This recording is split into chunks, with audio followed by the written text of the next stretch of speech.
session to order, our 7 p.m. meeting. We'll do it when we have a larger crowd here. So would the clerk call the roll, please? Commissioner Kramer. Present. Commissioner O'Rourke. Present. Commissioner Rexroth. Present. Chairman Wessel. Here. Commissioner Ross. Here. Commissioner Allgaier. Here. Commissioner Lautner. Present. All present. Thank you.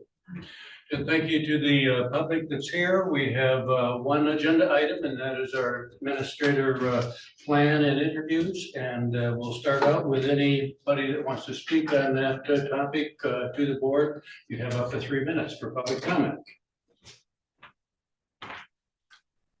Anybody? Thank you. Any commissioner comments? Then I would ask Chet to come forward and just thank you, Chet, for your work on this.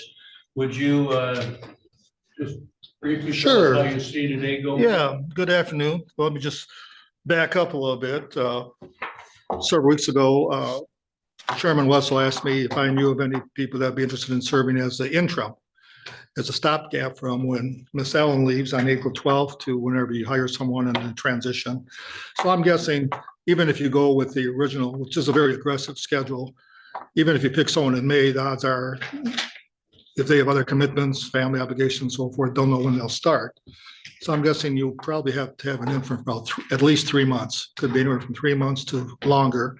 So I reached out to people that I thought had the skills and interest, and I think this speaks well for Leelanau County because I contacted 4 people and all of them said yes, that they would be interested, depending on what you're looking for. And so last week you received their resumes, and then late Friday afternoon, the 5th candidate emerged. And so he's on the list too. So I thought it'd be helpful. And we got about 25 minutes for each candidate. I did text them, all of them, and know that it's not going to start right at 4. So 4:15 will be the first one. I would say take about 25 minutes. I gave you a series of sample questions, and they are just samples. I would suggest you start with the chairman, and then each of you ask one of these questions on the list or a version of it. I think you all know the questions you cannot ask in terms of age, sex orientation, their marital status, children, those type of issues. But I thought these questions were kind of generic to kind of give you a feel on what their background is. All these people have had extensive administrative backgrounds and leadership skills, so I'm pretty confident they all can handle the position. I gave them an overview of the situation in Leelanau County. Quite a few of them have been found in use, so I think they're pretty aware of the situation. And I say, don't rush through it. A couple of you asked, you have to make a decision this evening? No. Can you? Yes. If you are set on doing it, there's a couple of ways you can do it. One of them, it's always difficult to start the process once you get done interviewing all of them. You want everyone to have an equal opportunity. So one way that's possible, and I've done this before, and the clerk has done this before, you do have the right to take a straw poll. One of the things I've done is I give everyone, if you wish to do it that way, I'll give each a card, an index card. You put your name on it because it has to be public information. But you could write 1 or 2 names of the 5 that you feel has the ability to do the job and see where you all land. Is there consensus or not? Do you want to bring them back for a second round interview? Do you want to talk about scheduling with them? But sometimes it's awkward to get the process started because these are all capable people. You don't want 1 or 2 commissioners to dominate the discussion. So what I've done, the searches I've done, I've used the index cards. The clerk did that a couple of years ago. We had some controversy on the board chair. We used the index card, knowing that you can do a straw poll, but you have to put your name on it, and those cards are public information. So any questions about the process? I would say go through the 5 with an open mind and then have a debate afterwards on how you wish to proceed. We will have to stay on schedule, so we'll reserve about 25 minutes for each candidate. We'll start out with, you all have resumes on your laptops. I think we'll start out with Mark. And I told him at 4:15 to zoom in, but I can tell them that we're ready. Well, we've got a couple of other. I thought you had questions, yeah. To act on, and one is officially the job description, and officially the salary. Are we prepared to do that today? I only had feedback from one commissioner on the job description. And Heather, you have not received any feedback? Clarification on our CFO administrator job description. Yes. Okay, I Yes. just should wait on that personally.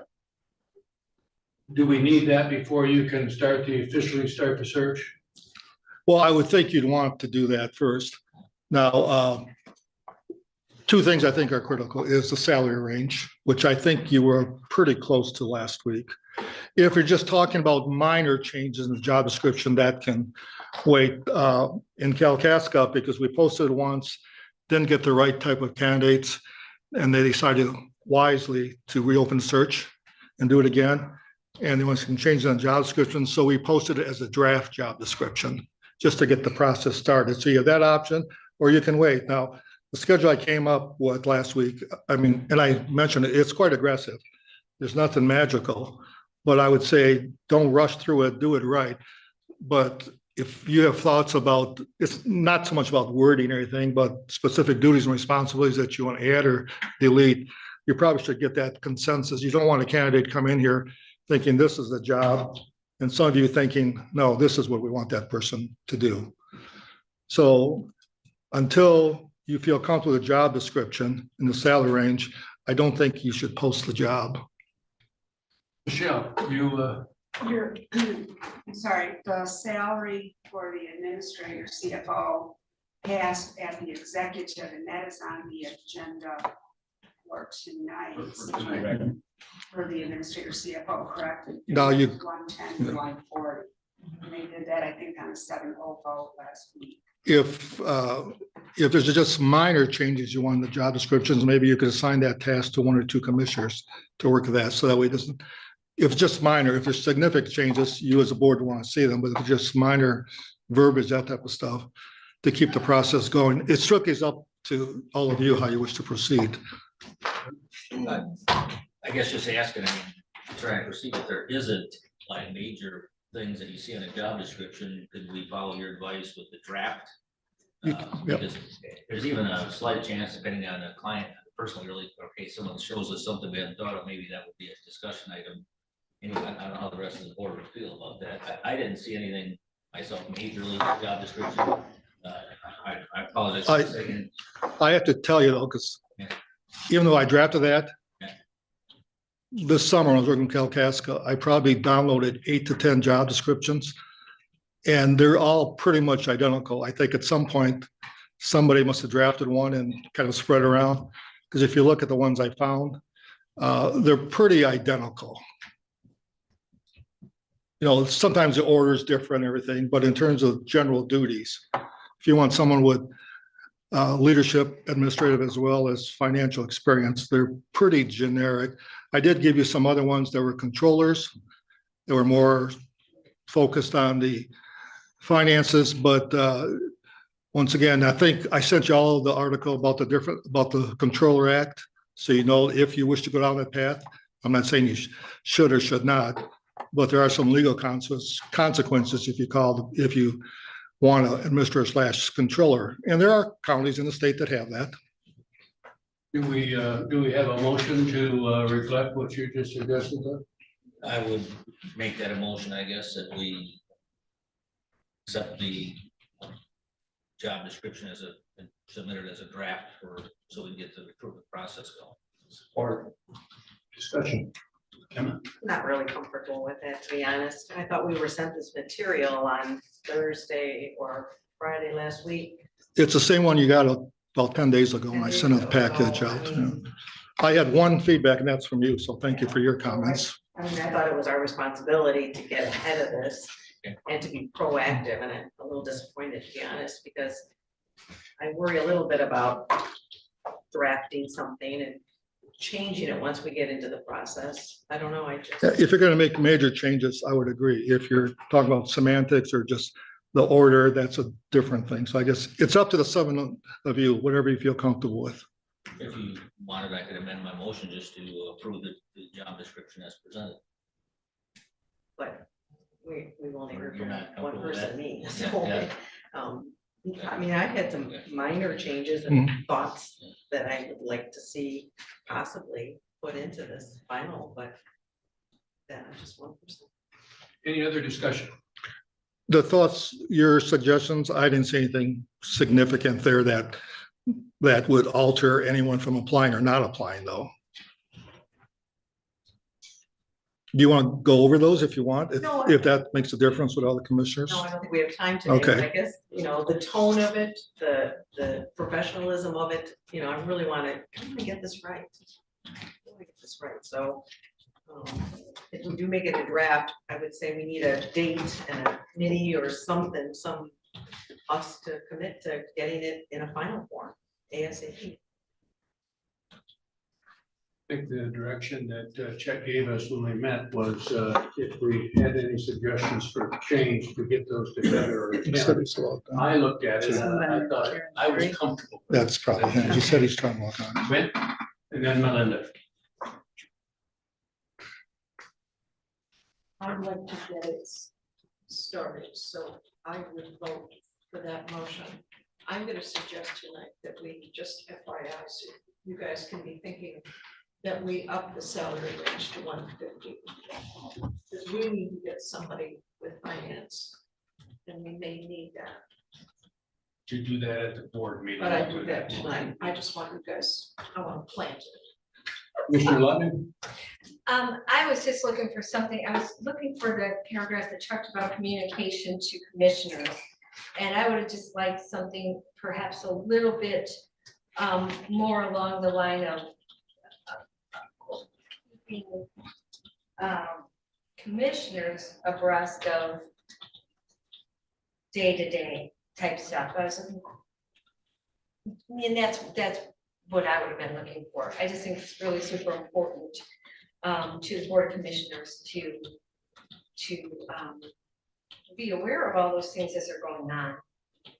Maybe not even just weekly, if it's something of a certain threshold. I think once you hire someone, you can set those expectations. You don't want to get too bogged down with all the details in a job description. It's a guideline. Just remember that. It's a guideline. It can be monitored. It can be reviewed, could be altered. It's just kind of a general overview. You certainly will set the goals for next administration and the expectations, and that could be one of them that you set. It's a guideline, I'm sorry. Go ahead. So like if we've got 15, we will expect them to continue with the professional development, et cetera, but it's attend workshops and conferences and seminars as appropriate, but I guess that's also an expectation set by the board of commissioners for how often or where they go, or. This is your employee, and so you set the expectations. That would be the only thing I'd have just insinuated if it's, I guess I'm torn on it because I'd like to have more time to spend on it as a board, but. If we wait, we'll delay the process by a month, You are, Well, unless we have a special. unless we have a special meeting, is this on the 7 PM agenda? not the job description. You can certainly We could add it. if you. I don't Have a further know, any dialogue. Smarter at 7. Never know time, like so. I'm almost sure I will not be smarter by 7, but I guess just what some of the things I'm hearing, they don't sound like substantive things that will really impact someone applying or not applying, which is a process we're trying to get going. So I guess circling back, I would suggest we submit it and either a draft or final, whatever the motion needs to be, and we can, I agree with Commissioner Ross, we need to get it right, but I think that becomes just part of the lengthy process. We can detail this down to minutia, and we just need to get going. So I'm Well, comfortable enough with the words I see there. I guess back supporting them. I would say, just as an idea based on your comments, do it as a draft. Get all your comments to Heather. She can combine them into one job description. Any thoughts? I can pass on your comments and go, and you can look at it. But I don't think, unless you have major changes, I don't think it's going to impact the quality of people that are going to apply. We ready to vote? Motion? Would you read the motion? Motion by Rex Roper to Leelanau County Board of Commissioners, accept the job description as submitted as a draft to get the process going, seconded by O'Rourke. All those in support of that motion say aye. Aye. Opposed? Aye. Motion approved 6-1. Thank you. Thank you. But if you have thoughts, comments, review it again. I sent it out to you in Word version last week. So if you want to mark it up, highlights things, send them to Heather and or I, and we'll take those and try to combine them into a revised document.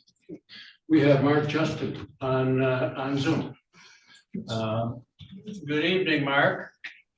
Hi, how are you? I just noticed I'm signed in under my wife's sign on, so that must look a little unusual, but it is me.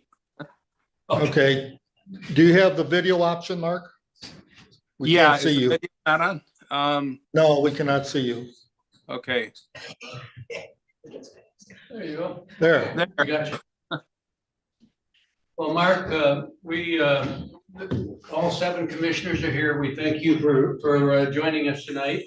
We have Absolutely. about 25 minutes to meet you and to talk with you. And then at the end of the night, we'll decide whether we want some more interviews and how we want to proceed. We've all received your resume and we've all reviewed that, but the public hasn't. So ask you to start out, if you could give us just a quick summary of your experience and your interest.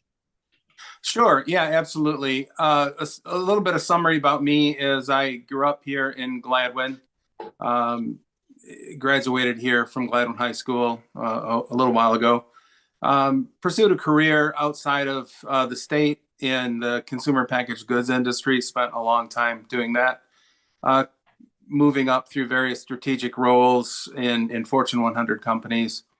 Ended up coming back to Gladwin, went to work as a financial analyst, got all my state and federal licensing. And that led me to Gladwin County as their very first administrator on the scene in Gladwin County. And I've been doing that up until the last little while. And my interest in Leelanau County, of course, is to help out in the interim while you guys are regrouping and rehiring a permanent administrator, and to further my career in county administration. I really enjoy the county administrator role. I believe in representative government, and I want to spend the rest of my career doing this. Thank you. Thank you very much. Well, all 7 commissioners are here, and we'll start with Commissioner Lautner on the far end of the table, and she'll introduce herself and then ask you a question. All right. Okay, sounds. Hi. Hi. So I'm Melissa Feltner, District 7. So I represent 2 townships down near the Grand Traverse County line. Okay. So I will start with a statement that I think communication with Board of Commissioners is extremely important.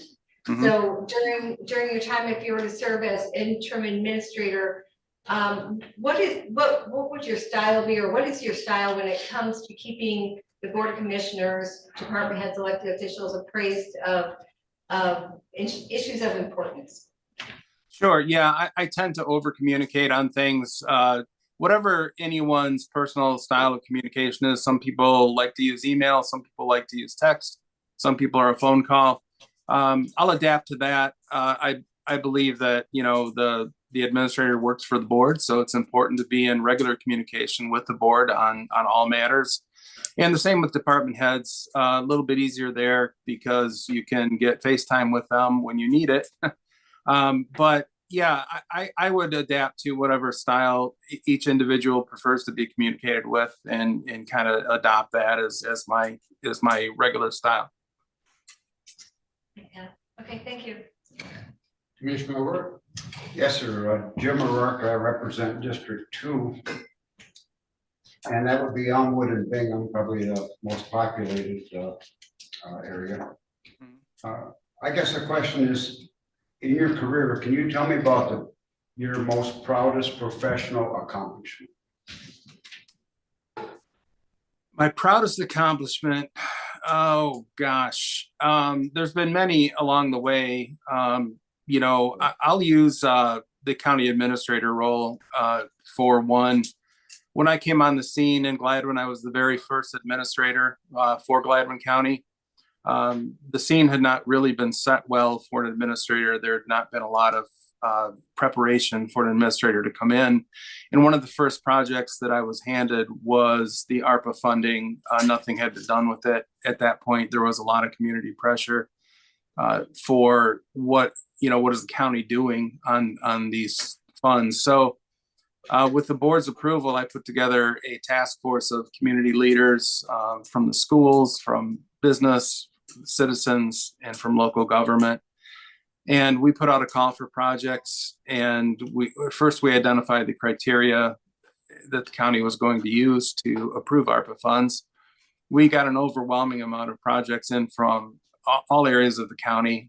We received over 100 project requests, and we as a task force, we vetted them all, passed them on to the commissioners for further discussion. And the awards that we ended up giving were very meaningful to the county, and I think added a lot of value back to what the county wanted and how the funds should have been spent. And I think that it was a great use of the funding, and it wouldn't have been possible without all of the work that we did in organizing and working through that task force. Okay, thank you. Commissioner Olgar. Yes, Mr. Justin, my name is Gwen Allgaier, and I have 3 counties on the western side of the county. I like to say that's God's country over there, but county government is unique in that you have people that you need to be supervising, but you have to work with many elected officials. Correct. What kind of relationship would you like to establish with the elected officials, and how would you resolve potential conflicts? Well, I would like to establish one of transparency and trust. I think that that's critically important. For an elected official, you can't be worrying about what's going on back at the county building when you're out there living your life. So that trust, knowing that I'm going to be in communication with you when I need to be, bringing issues to you that are important, vetting information and those kinds of things. It's building that trust with the elected officials. That's really important to me. When conflict arises, I'm a very conflict averse person. If I sense that there's conflict building, I will address it immediately with that person. I'm very good at conflict resolution and peer mediation. Have done a lot of that in my career. And I believe that, we have to have good, close, transparent, trusting working relationships with each other in order for us to be successful. Thank you. Commissioner Russ. Yes, good afternoon. My name is Cameron Ross, and I serve Leland and Centerville Townships as District 5. Nice to meet you. This is a kind of an unusual position, an interim county official administrator, and I see a lot of pressure on your time to use it wisely. So I guess I'd like to ask you, what is the most important responsibility that you feel we're asking you if you become our interim county administrator? I think to provide stability to the county, to make sure that the current initiatives are still carried out with the utmost care and precision, to bridge that gap until you get to what's next. I think that's important.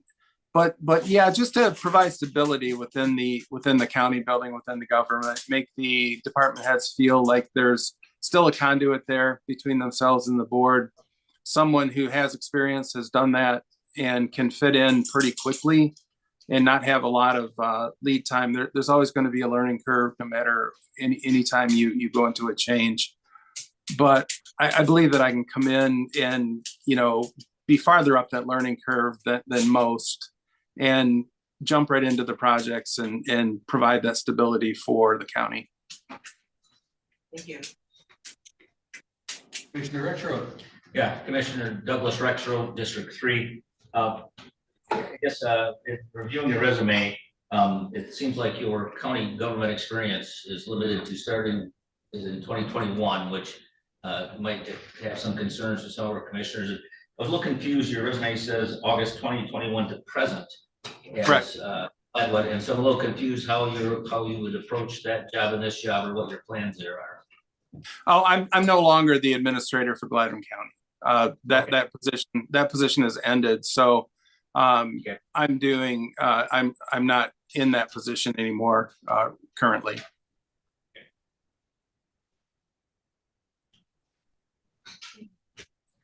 Commissioner Kramer. All right. Hi, I'm Judy Kramer from District 1. Nice to meet you. Thank you for coming today. Thank you. So we at Leelanau County and county government, we have a super unique form of government. And the Board of Commissioners and other elected officials, the clerk, the sheriff, the treasurer, are co-employers, which occasionally leads to, as you know, conflicts. And we are no stranger to those conflicts here in Leelanau County. What type of relationship would you establish with the elected officials, and how would you resolve these potential conflicts? Well, the relationship that I would build with people would be one of trust and integrity, as I mentioned before. As far as conflict resolution goes, there's always, three sides to every story. And I think it's critically important to get the parties together face to face and in a safe space and hash out what the conflict is. Sometimes emotions take over, things get a little bit heated, and it's okay to take a time out and reconvene. But at the end of the day, everyone's working towards the same goal, which is to make Leelanau County shine and make the government work as best as it can. So we have to be able to resolve our issues internally. And sometimes it just takes a person in the middle to bring the sides together in a way that's non-confrontive, and people can feel like they can get their point made and discussed. But it's important to bring the sides together and not have, two sides against each other without speaking. Thank you. So we've all asked a question. We can go another round and have a follow-up. Has Mark said something you want to follow up on, or do you have another question? And we'll start back down with Melinda Lautner. Okay. I really don't have any follow-up questions for I think you answered adequately my question on communication. And I like the approach. So I'm satisfied with that. Okay. Commissioner Ward. What would be your most important thing to do the first day of office? Well, for me, it's going to be find the coffee machine for sure. But no, it's really going to be to meet everybody, to to get FaceTime with the department heads and the commissioners and the other elected officials. Let them know who I am. I'm very approachable. I'm a warm person, and I believe it's important to meet everybody. So on the first day, I would want to say hello to everyone, shake their hand, schedule some time, and do my best to try to remember everybody's names and faces on day one. Perfect, thank you. Mm-hmm. Okay, you got me with the coffee machine. I'll meet you there. That is the most important. If you come, bring a Keurig, please. Okay, I have one. Jeff has a Keurig. That was a big plus. Yeah. Would you please describe your experience with budget development and financial management? I know you mentioned that was most of your career. Right. Yeah, I have an accounting degree, and I passed the CPA exam back in 1987. Worked in public accounting for a little while before I went into the corporate world. I entered the corporate world as an analyst, financial analyst. One moment, please. I'm sorry about the dog. Like that. That is one of the hazards of doing these Zooms from home. I have two doodles who are very playful with each other. So Anyway, worked as an analyst for a while, went into strategic roles. So I have managed the P&L, I have managed the budgets for very large brands for many years. It's always been topical. You know, one of the most important parts of the job is to develop and manage these budgets. That's carried on in my role as a financial consultant and then on into the county. It's different in county government. Obviously, we're not a for-profit company, but we do have to make sure that we anticipate our revenues and they're not outpacing our anticipated expenses. And always keep that in mind. It's got to be a zero-sum game, hopefully a surplus game at the end of the day, to build that fund balance up. So how was the transition to county accounting?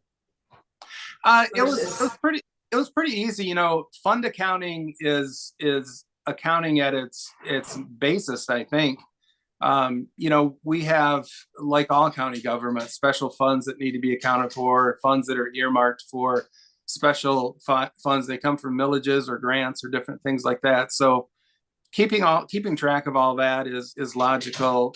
General fund accounting is also pretty simple. I mean, the debits and credits side of it is blocking and tackling. The budget amendments that come across are anticipated for the most part. Every now and then you get a zinger coming in county government that you didn't see. But for the most part, I found the transition to be pretty seamless and pretty easy. I did, you know, go to some courses at the time just to get back up to speed on governmental accounting. But I didn't find the transition to be difficult at all. Numbers are numbers, and you know, we have to be very fiscally responsible and conservative with all the funds that come into the county. So I didn't find it to be a challenge at all to switch over to governmental accounting. Thank you. Mr. Russ? Yeah, thank you. Again, the way we promoted this interim position, it looks like, you know, we're gonna have to condense a lot of work into fewer days in a week. And so Sure. I wondered if offered this position, how would you describe your timeline to figure out how to accomplish what we're gonna ask you to do and taking on this position? I'm a big believer in priorities, and I believe the priorities are set by the board. So once I got a handle on the scope of the work that needs to be done, I would develop that into a priority list, make sure that I'm on the right track with everyone where you expect me to be. And then it becomes a time allocation and a project management exercise from that point forward. There's always going to be things that come up and blow your day up, and you know, you have to push things back that you planned on working on that day. That's just normal. But for the most part, I think that identifying the priorities, getting the board in the loop with me on those, and making sure that you're comfortable that I'm working on the right things in the time that I have allotted is there. And for the things that aren't going to get done, I would be very open and tell you, hey, this is slipped down the list for these reasons. And, you know, if you're not okay with that, let's figure out a way to move it back up. Thank you. No questions. I'm gonna ask a ridiculous question. Since we have a dog on Zoom, Yeah. what do you think us as human beings could learn from our furry four-legged friends the most? I think loyalty, and this one has just jumped up on me. I think loyalty, that trust that we have to have. I mean, when our furry friends look at us with those eyes, I mean, what you see in there is trust to always do the right thing, correct? And that's what I think we can learn from them, is to always do the right things by each other. Don't surprise each other. There's no room for negativity. There's no room for any kind of meanness or vindictiveness. I mean, that's what I think we can learn from our pets, is that just that unconditional acceptance of each other. Thank you, that's wonderful. I'm going to ask a follow-up, I think, to Doug's question about your tenure in Gladwin. You were there 4 years, challenges, accomplishments, and reason to decide to leave.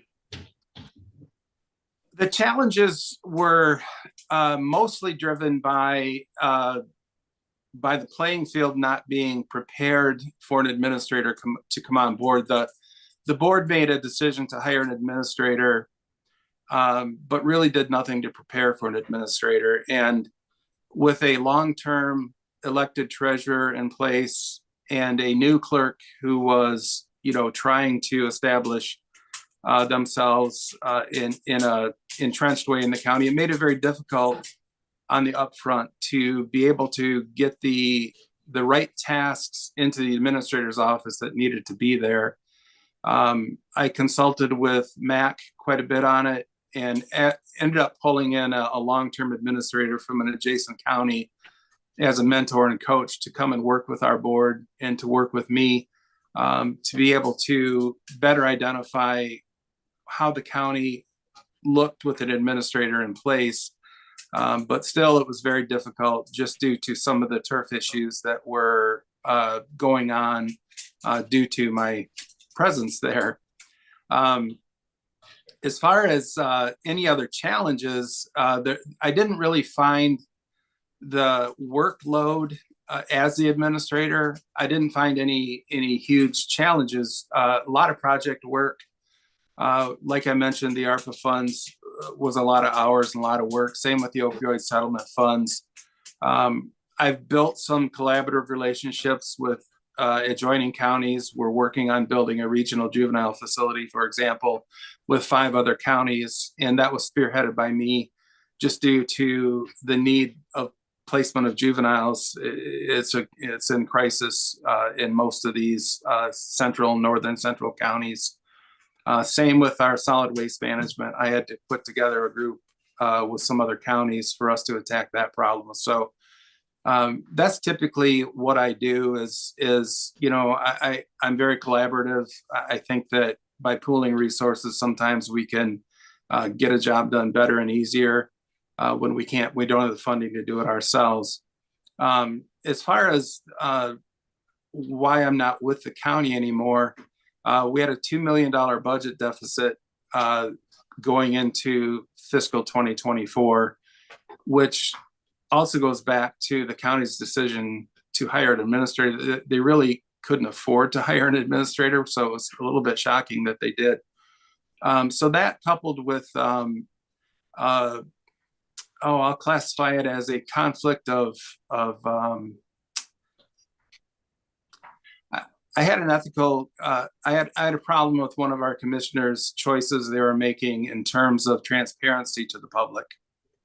And that created a conflict between myself and that commissioner who happened to be the board chair. And that, that resulted in a negative situation that I was unable to resolve. Thank you. Mm-hmm. And thank you for your interest. We're about at the end of our time, but we want to give you an opportunity to ask questions of anybody. You can direct them at any commissioner you'd like, or just in general. Yeah, no, I don't have anything specific for any commissioner. I'm curious as to how long you see this position running for, and I understand through Mr. Janik that it's roughly 3 days a week or more as needed as time permits. But I'm curious as to how long you see this going for, and what would you define as success for an interim, in terms of measurables? Somebody want to take that on? Metrics? You got it? Like, look at me. We have been told that we have an aggressive timetable for filling our administrator position, but we assume that's going to go into the fall. We assume that we're going to have an interim for at least a few months. Okay. And the metrics, I guess, would be keep us moving forward. Yeah. Yeah, Okay. I just like to add, I have been giving that some thought over the weekend, kind of reviewing these materials and, yeah, it's a little overwhelming. I see it. So I liked your answer about being stability. I think that stability would be super, super helpful for us as we try to maneuver our next path where we're going. So Sure. Yeah. I think you're on the right track with providing us with stability. So thank you. Okay. Yep. You're welcome. No, I appreciate the opportunity. It sounds wonderful to me. My wife and I vacation and spend a lot of our time up in Leelanau County. We're regulars at the homestead and various other places. So we really love the area up there. So she's my wife, a human resources director for Midland Public Schools. So We want to thank you for your interest, and we will be back in touch. okay, sounds great. Thank you. Take care. Thank you. Thank you. I don't need the dogs. Are we going to contact the next? I did. I told him 4:45. Okay, so what, is that about the right amount of time, and did that go okay? Is that what we want to do for the, I think we ought to ask about the same questions each time for each candidate. So I think we've got each of us can ask two, So each of us asked pretty much the same question, just to simplify it, or is that? unless something else comes up. I've been reminded that it really is most appropriate to ask about the same questions for each candidate. My question is, do some of them want to work 3 and some of them want to work more? I told him it'd be at least 3 days a week, but that would be whoever you select. You should have a dialogue with that person. So maybe one of the questions should be, what is your preference in terms of how many? I think they'll flip that question around and ask you what your preference is. Okay. I had the sense from what you said that some of them were only willing to. Potentially, yes. Some of them are, but you should have that dialogue. Maybe not at this round, but if you select 1 or 2 finalists, if you do that, definitely have that dialogue. And where's he gonna stay? Well, that's up to them to do. That's their, Okay. they know that. There's no housing. Okay. That's part of this. The next candidate is Robert, and he referred to himself as Bob. I think. Yes. Klingon Peel. I believe that's pronounced it. I've had numerous discussions on the phone. I have not met him personally, but I think that's up. Okay. He's currently from Macomb County. Is he on? Macomb. He's retired. Macomb or Macomb? Is it Macomb? Macomb, over by Greenville. That's where my mother's from. I lived in Macomb. I believe he's, well, Bob, are you online? Yeah. I told him we'll start at 4:45, so. Okay, so I'll have to excuse me, I'll have to get a little old home for a minute. My home, I'm gonna have to get a little old home for a minute. Family reunion every year is in Macomb County. But we won't hold it against him. Does he come to your family reunions? Should I invite him? Maybe. Come to Grove We're Park? gonna find out after the interview whether they want to have him there. Okay, so he is connected. Is he on? That's what Leanna said. Okay.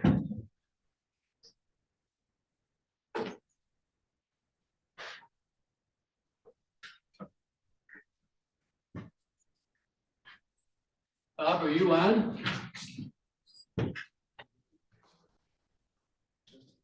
Want me to go check with Leanna? She said that he is connected, it says. So Bob, I don't know if you can unmute yourself or Am I on now? you are. And I don't know if Okay. you have the ability to have video, but that would be wonderful if you can. Yeah, I do. Let's see. There we go. There you go. Well, thank you, Bob. And Klingon Peel, is that your last name? Correct. You passed the test. Well, we have 7 commissioners here at the table and our current administrator.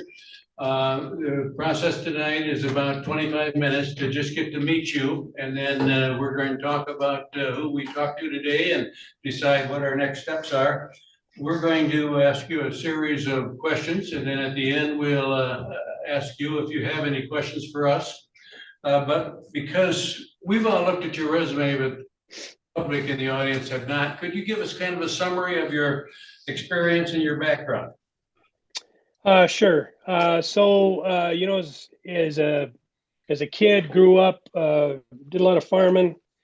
I decided I wanted to go to college. When I graduated college, I worked for some human service organizations, children mostly, did a little therapy with them. Came to work at Gratiot County Community Mental Health, and that, probably 13 years or so, maybe more. Did all kinds of things, you know, with kids, developmentally disabled, worked on behavior psychology type things with them. Became supervisor. Then I moved on to Montcalm County Commission on Aging. Really enjoyed that job. It's probably one of the best jobs I've ever had. While there, I did all kinds of leadership. In my resume, you could see all kinds of leadership opportunities that I fulfilled, roles that I fulfilled, including even at the state level for a Directors Association. Once there, our county started having a whole lot of problems with financial issues. The controller's job became vacant. I applied and was the choice of the Board of Commissioners, and inherited a whole lot of problems. We were about 6 months away from receivership, according to our state treasurer's office. So that started a journey of about 5 years of nonstop, you know, identifying issues, figuring out how to fix systems without totally annihilating them, coming up with better ways to do things. We ended up cutting about $2 million out of the budget in my first year there. We restructured a lot of departments just out of necessity. We just didn't have the money. We did use Raymond, and they helped us a lot, and it was a mess. So that's kind of, and that was you know, that was baptism by fire. Obviously, we were involved in several lawsuits, all kinds of things that keep you awake at night. Thank you. Thank you very much. Well, we're going to start with Commissioner Lautner, and she's going to ask the first question, and then we'll go right down the road. So Commissioner Lautner, would you introduce yourself and ask the question? Yes, well, good evening. I'm Linda Lautner. I represent 2 counties down near the Grand Traverse County line. We farm down there as well. So communication, I feel, is key to, especially the Board of Commissioners, and also to the department heads and elected officials. So what is your style of communication? What is what can you share with us would be what you would, if you were selected as our interim administrator, how would you do that? And what do you feel are the best practices? Good question. You know, I'm old enough to know before we had texts and cell phones, so I prefer the good old eye-to-eye conversation. Very few people, I think, have time for that anymore. We've become so busy. We've inherited all of this technology, and sometimes we don't really learn how to use it well. My approach simply is, what is your preferred approach? I will have several conversations with you. I will talk to people. I will get out and about and talk to staff. Most of the time, if we're not, my understanding of this role has always been that it's my job to inform you, keep you informed, so you can make the decision. I don't. All I'm here for is to answer your questions, seek out what it is you're asking of me, figure out what might be a best possible case scenario, That can be emails, it can be text messages, it can be phone calls, it can be one-on-one. Of course, we have to be very sensitive with the Open Meetings Act, not to have, a quorum. I never ask, if I ever send, say, an email out, I'm never asking you for your opinion. I'm just giving you information. A lot of people struggle with that, but essentially we really are handcuffed with some of that stuff. I love just general conversation. I think we have to know each other. I think we have to know what we're about, what we're trying to accomplish. And so there will be more communication than probably you want at times. But typically what we're trying to find out is who each other are and what we need to do to fix things. So I liked it very well, and I like the idea of a style matching the person, because we all do have different methods of how we communicate the best. So obviously then having come up through it all, text savvy and email savvy, if you can't make that person eye to eye. Thank you. Thank you. Commissioner O'Rourke. Yes, sir. Jim O'Rourke. I represent two townships, Elmwood and Bingham. And I was going to ask you what was your proudest professional accomplishment, but I believe you explained that on your introduction. Mhm.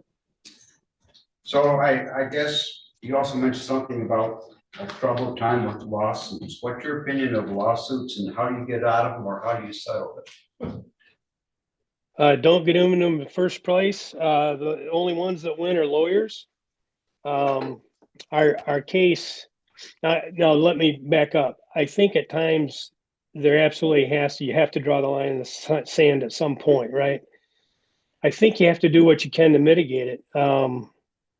We ended up spending, we had an auditor problem in Montcalm, and we ended up spending almost $500,000 in attorney fees to get roughly what amounted to about a $200,000 settlement, where they didn't say anything that they did was wrong. However, they disbanded as an audit firm and are no longer in business. So, and that's very frustrating for people, especially taxpayers, because most people would say, well, you spent all this money and nothing happened. Well, that company is no longer in business, and we recouped about a $200,000 on top of what our cost was originally. So did we win? Well, it helped explain for taxpayers what happened in Montcalm County, and that was the whole objective. Now, many commissioners along the way, that was about a 1.5-year process. Many along the way that voted to go into the lawsuit would have voted not to. It just was that intense. And that was with Clark Hill out of Detroit. And we worked extensively with Varnum.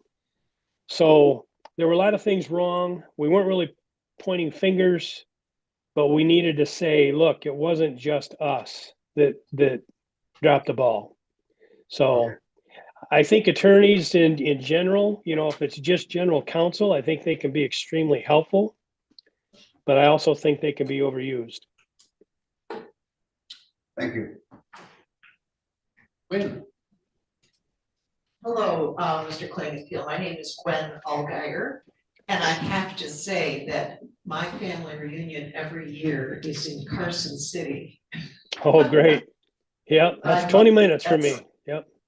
That's where my mother is from.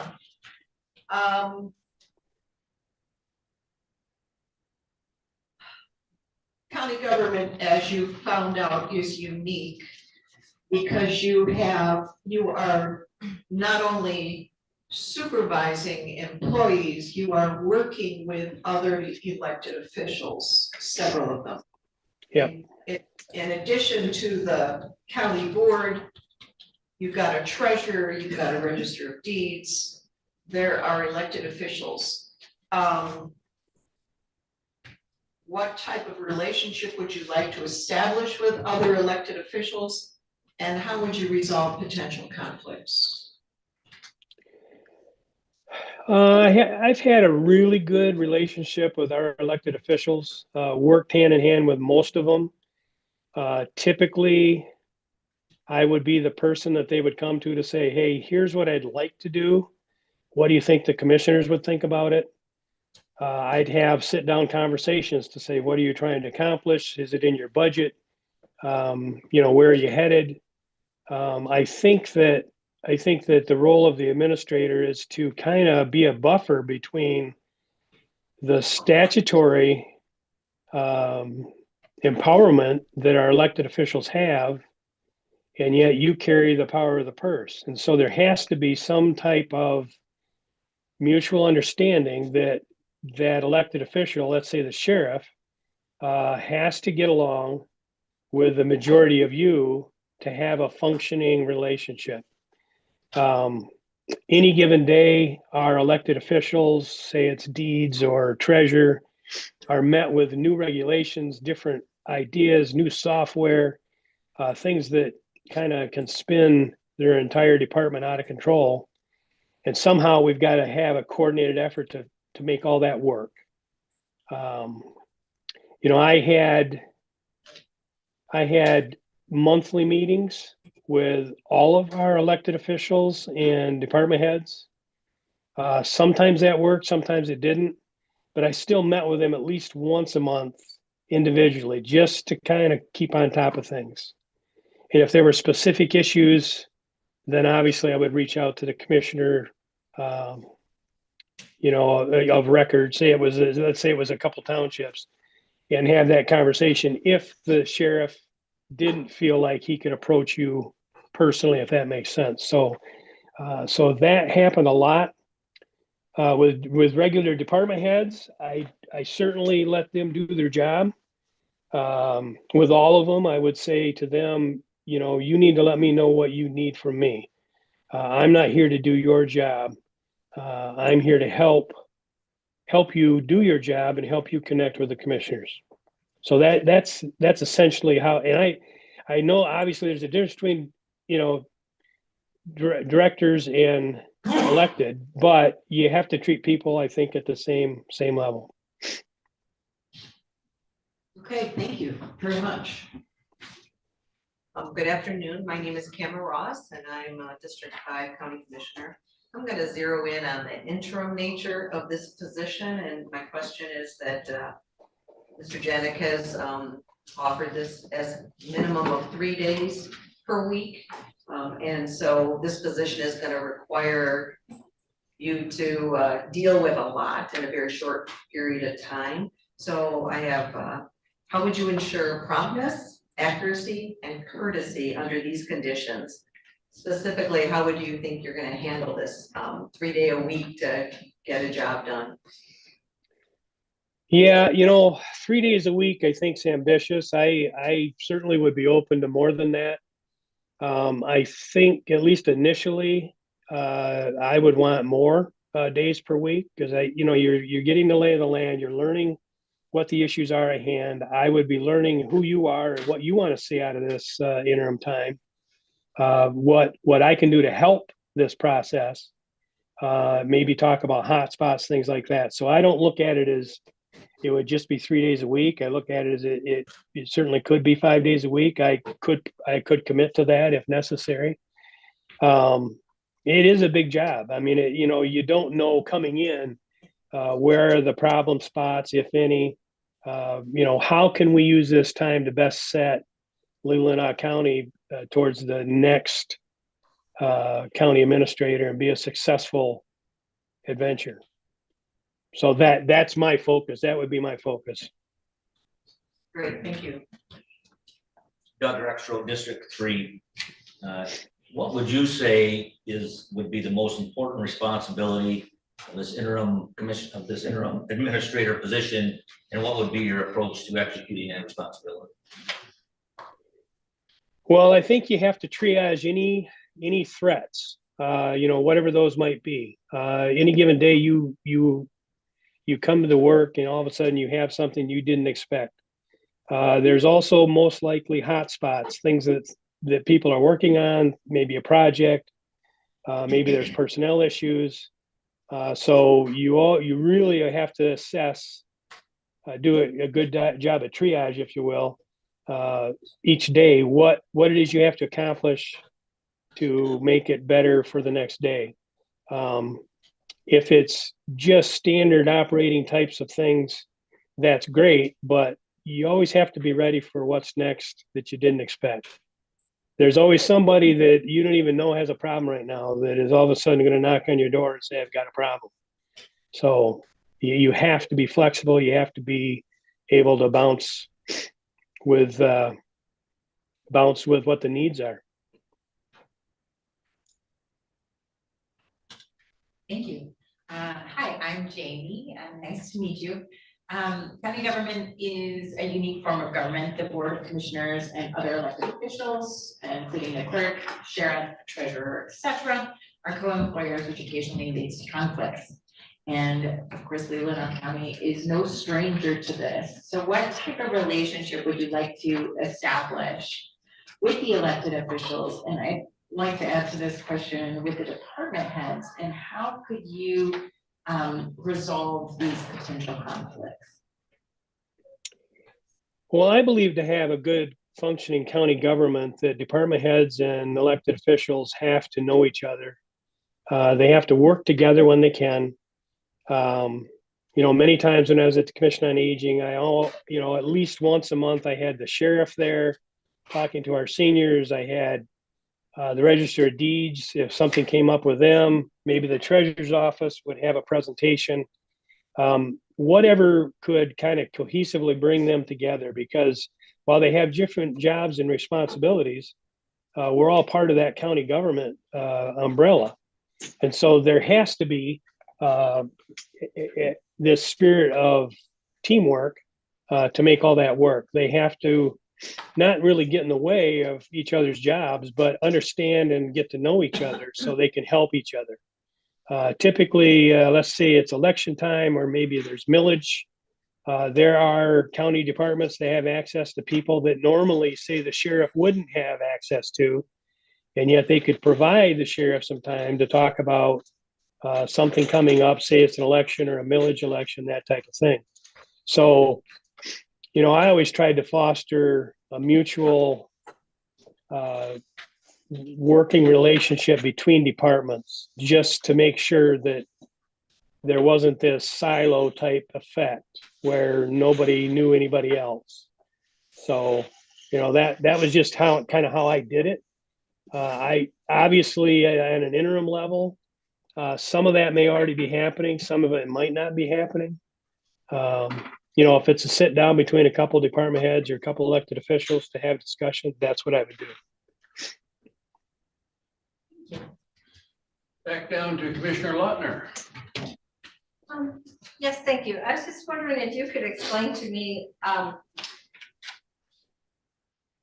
you say you met the requirements for designation as a QMRP? Yes. So essentially what that means is at one time I was a licensed social worker for the state of Michigan. That's what that is. When I worked in mental health, that's it was through the state. Okay, and then HP, the same. Yeah, one's a qualified mental health professional and one's a qualified mental health representative, I believe.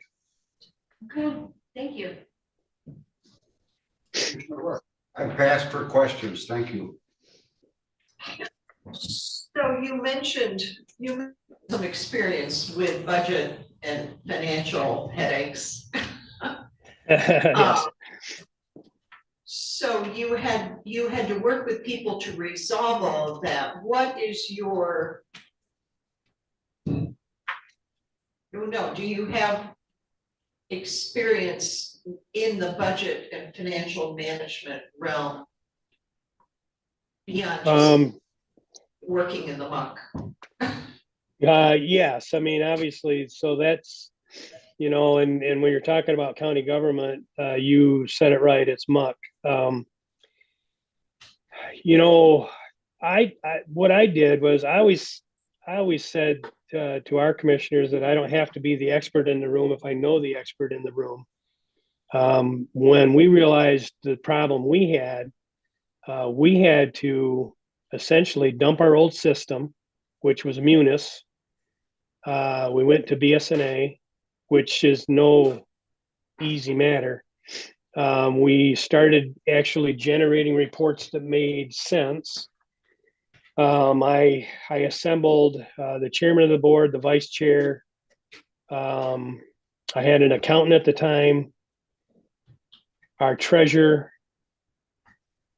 I think that might have been it. And we began to meet once a month prior to the board meetings just to try and make sense of what the report said. Why are we over budget? What's happening? So, at no time did any one person have to know everything, right? We could rely on each other to kind of ask questions. And so that was how we kind of got out of the mix in Montcalm. BSNA was, I think, worth it compared to what our old system was, but the system wasn't really what the problem was. And there wasn't anybody that I guess was held accountable for the expenditure of money and the setting of the budgets. Now, obviously the controller did that. However, nobody really knew where the money was. And so consequently, we were about $8 million over budget when I came on board.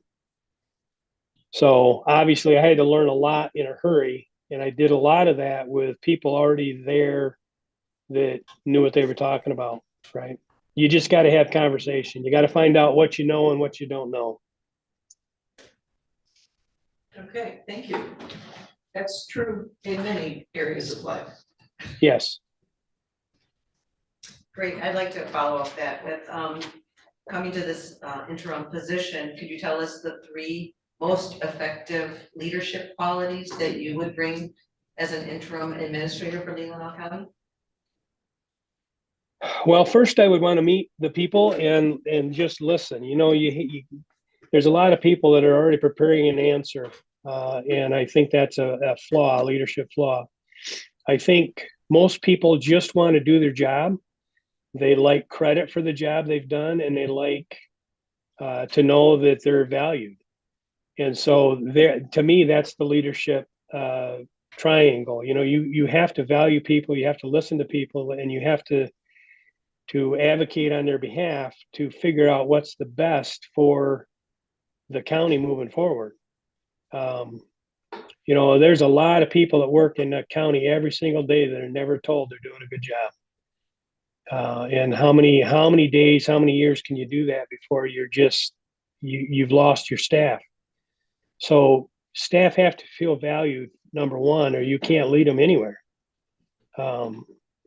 The other thing that I've always done is, for years, I've certainly terminated people over the years, but I haven't fired anybody in a very long time, because I will always have that conversation with them. What can I do to help you do your job better? Let's identify what you're doing that isn't working and give them an opportunity to fix it. If you've given them every opportunity to fix it, the conversation is simple. You haven't done what you need to fix it, so we need to find someone else, right? But in that process, there's at least a month-long process of where I'm trying to figure out what I can do to help them fix that problem. So you have to just appreciate who you have and figure out how you can get better. Great, thank you. If we were to ask your former staff how approachable you are, what would they say? Well, I think most of them would say very. A lot of my staff at Commission on Aging are now in leadership roles. Either I promoted them to that, or when I became controller, I had an associate director that we ended up making a director. One of my kitchen staff was a veteran, and we had a real need for a veteran services program. And about 4 years into that, he was made the director of the Montcalm County Veterans Program. So I'm always trying to cultivate leadership. Who's next? I think one of the biggest mistakes we can do in an organization is not have at least plan B. You know, who takes your position if you get hit by that bus? You know, you can't be the only one that knows what to do. So that means you have to work with people and you have to meet them where they're at and give them what they need. Thank you. Jamie? Well, I'm the softball question girl. In the last interview, we talked about dogs, but I'm curious. What type of animal do you most relate to and why? Wow, that's psychology stuff, man. You know, probably dogs. I've had dogs most of my life. I've always liked dogs.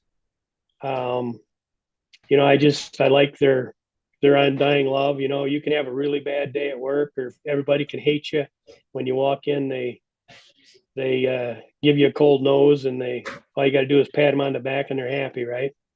So typically, I would identify probably as a dog, a big dog, I might say. I would have to qualify a golden retriever, Labrador, that type.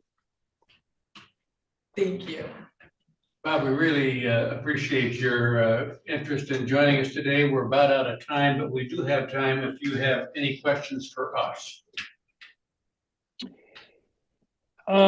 You know, since talking with Chet here a little bit ago and a couple of the commissioners, you know, I really like what I see up there. I think that your financials, you know, your audits look good. You know, you've been, I'm assuming you've been hearing your auditor explain that.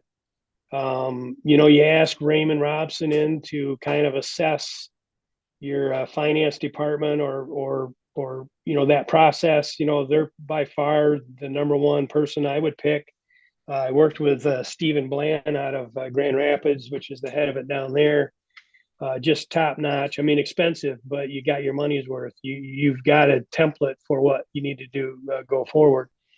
I think, you know, I guess I'd ask a question of, do you feel like you have a clear understanding of what you want from an interim and things to accomplish during that time?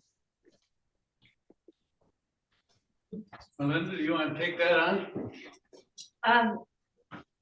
No, you just mentioned that you had spoken with a couple of commissioners, Leelanau County commissioners, Yes. and which commissioners?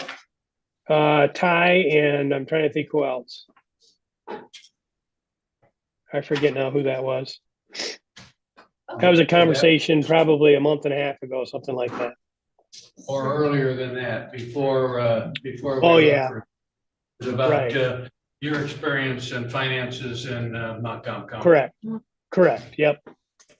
I think What we have, to answer your question, and we got to move on, Bob, I think we're looking for somebody that can move us forward and get us ready to make sure that our new administrator CFO is very successful. And we've got some work to do to make that happen. Okay. Okay, thank you very much, and we will be back in touch. Okay. Thank you much. Have a good day. Thank you. Thank you very much. Your other one's here in person. Okay, do we need a break before Mr. Lewis comes in? It's got to be short, right? very short. Yeah. Okay, I'll break.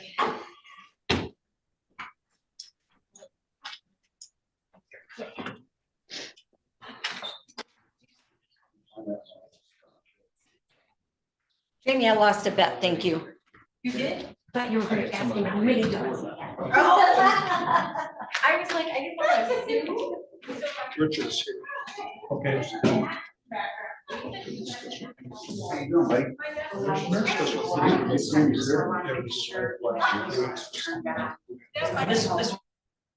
No, just, you have to get those, and I'll go make sure the mechanical. Okay.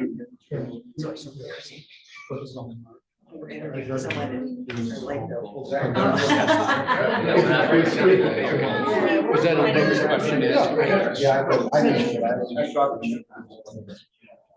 Yeah. Thank you for being here. Sir. That hasn't gone out yet.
Hi.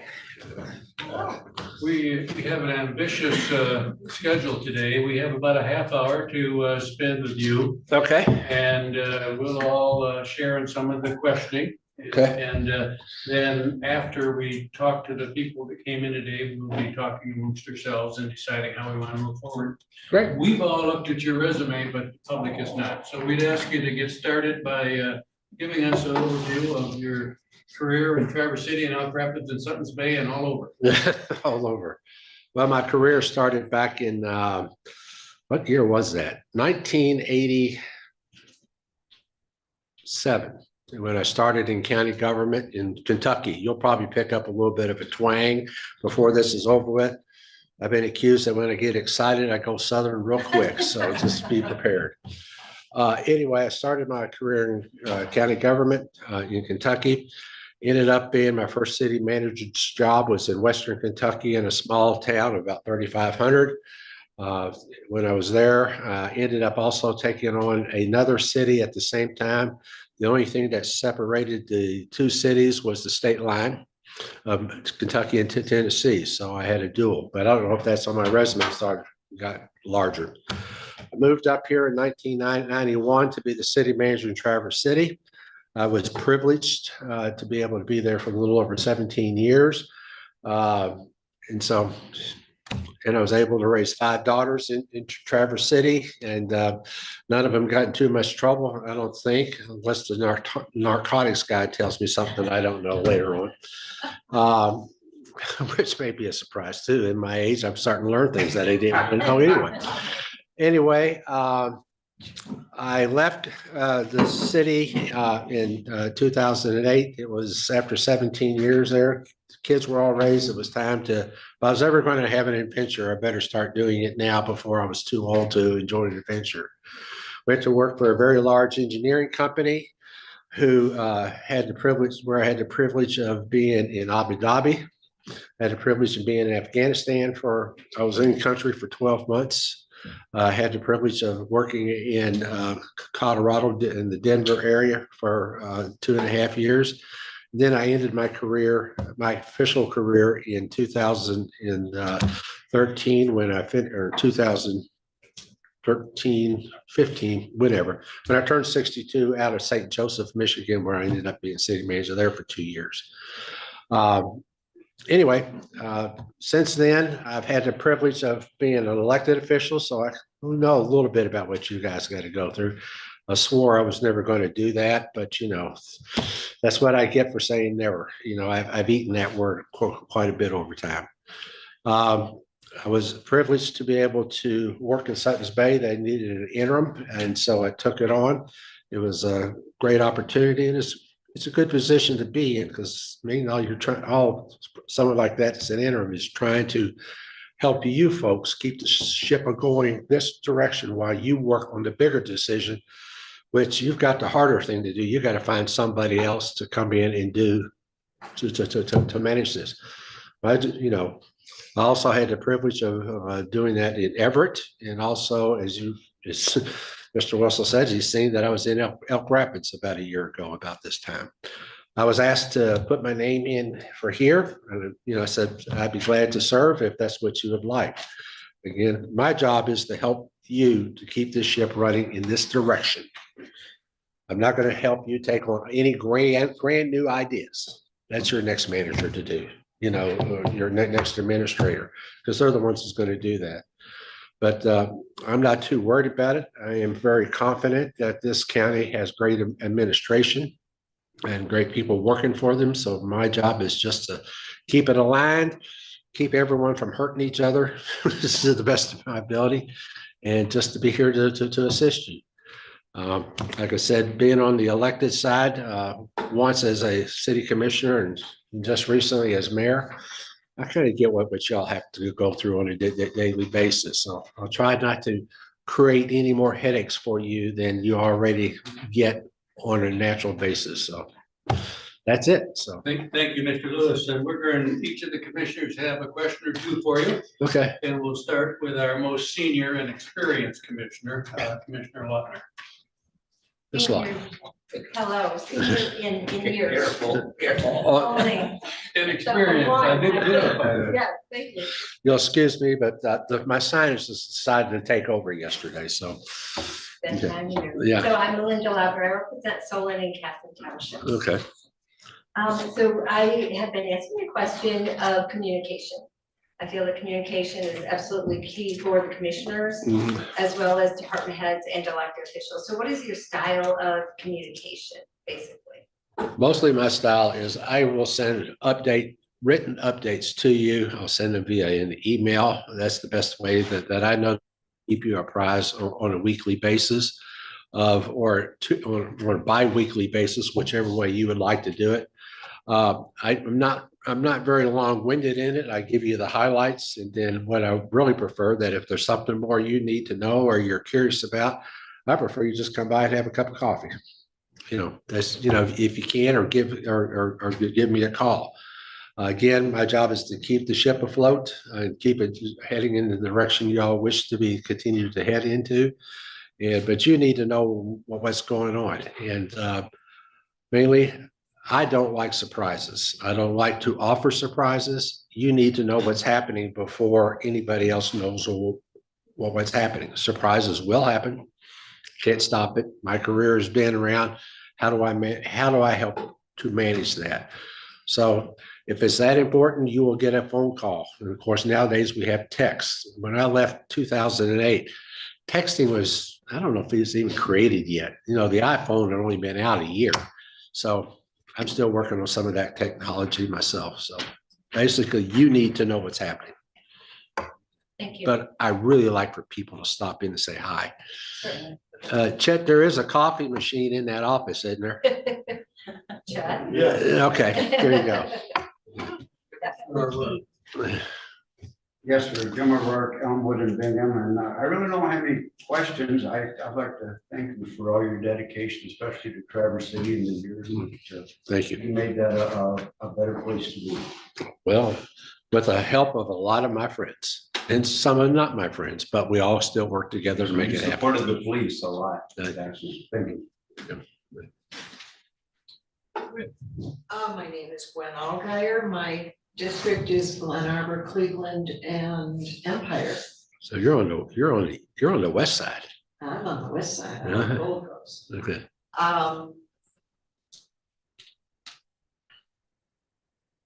What type of relationship would you like to establish with elected officials?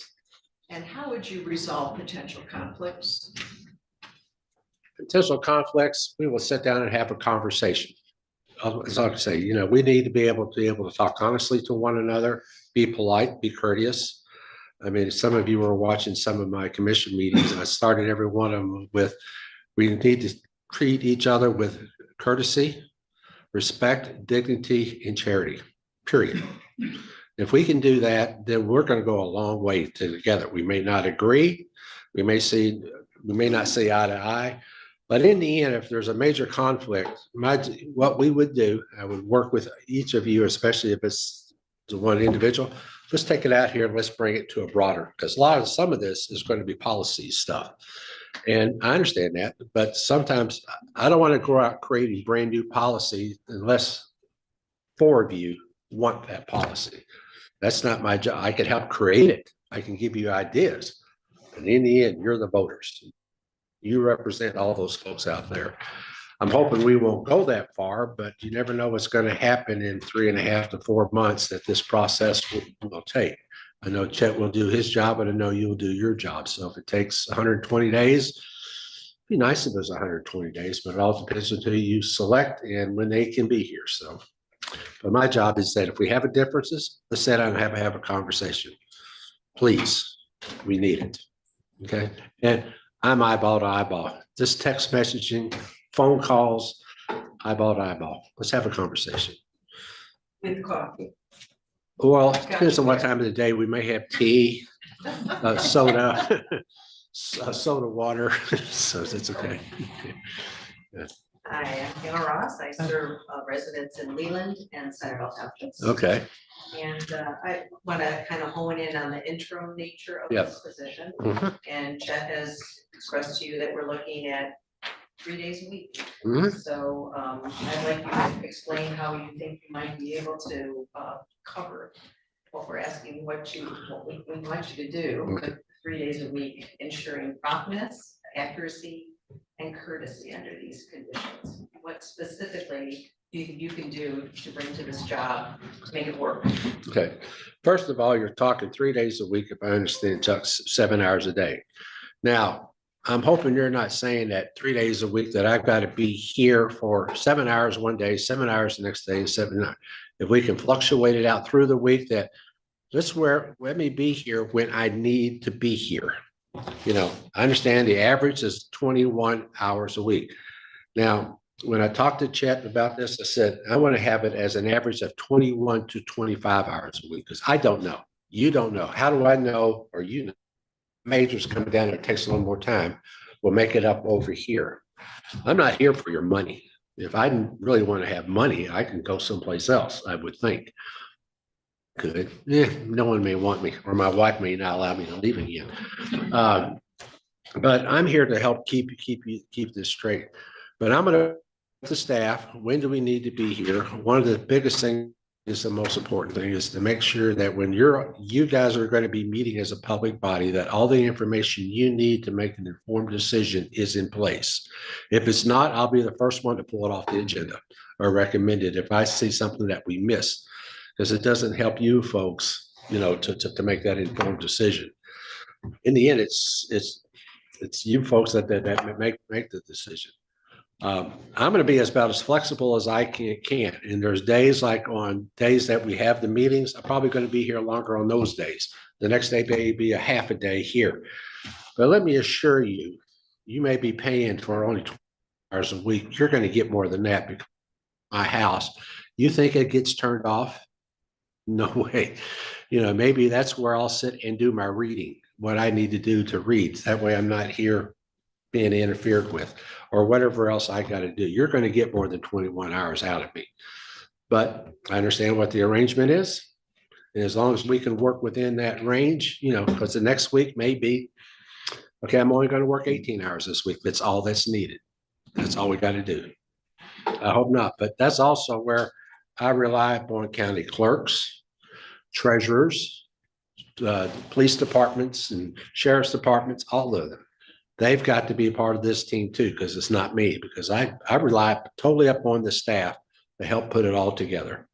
In the end, I may have to make a call, but if it's a mistake, I'm hoping that's going to be a well thought out, planned, executed, everybody was involved mistake. That's the only way I know to operate. So that's it. I hope that answered your question in some manner, because I have no idea what's coming, you know, and I just want it. But again, I don't like surprises. I don't want to give you surprises. That's my job, is to avoid that and keep this thing moving. If a hurricane's coming, you're going to know about it real quick. So, Doug Rexrow, District 3. My dad was born and raised in Russell Springs, Kentucky. I trust those people's judgment, so I'll be checking on the early parts of your career. Go right ahead. They're probably all been passed away by now. So I'm not. And whatever was down there, they probably have all lost those records by now. So there you go. Okay. If we were to ask your former staff how approachable you are, what would they say? Open door policy. My door's never shut, unless we were getting ready to have an argument. But unless they shut the door. But I have an open door policy. We didn't always agree, but when we didn't, we talked it through, and that's how I operate. I'm not an island to myself, never was. People like to give me a lot of credit.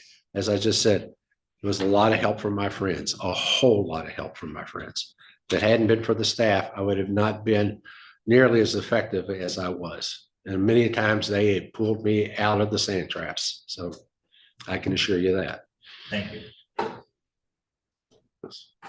Hello, nice to meet you. Good to meet you, Jamie. Or Miss Kramer. Thank you. Still That's fine. My next question is about leadership style. If you were to define your leadership style, how would you define it? Nuts.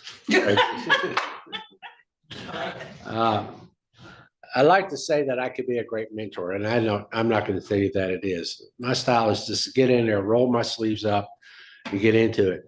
I think one of my worst faults sometimes is that I get too involved in something and not bring the staff in. And I've had to check myself on many occasions about that. And I think for me as an elected official, that was the hardest thing for me to let go of.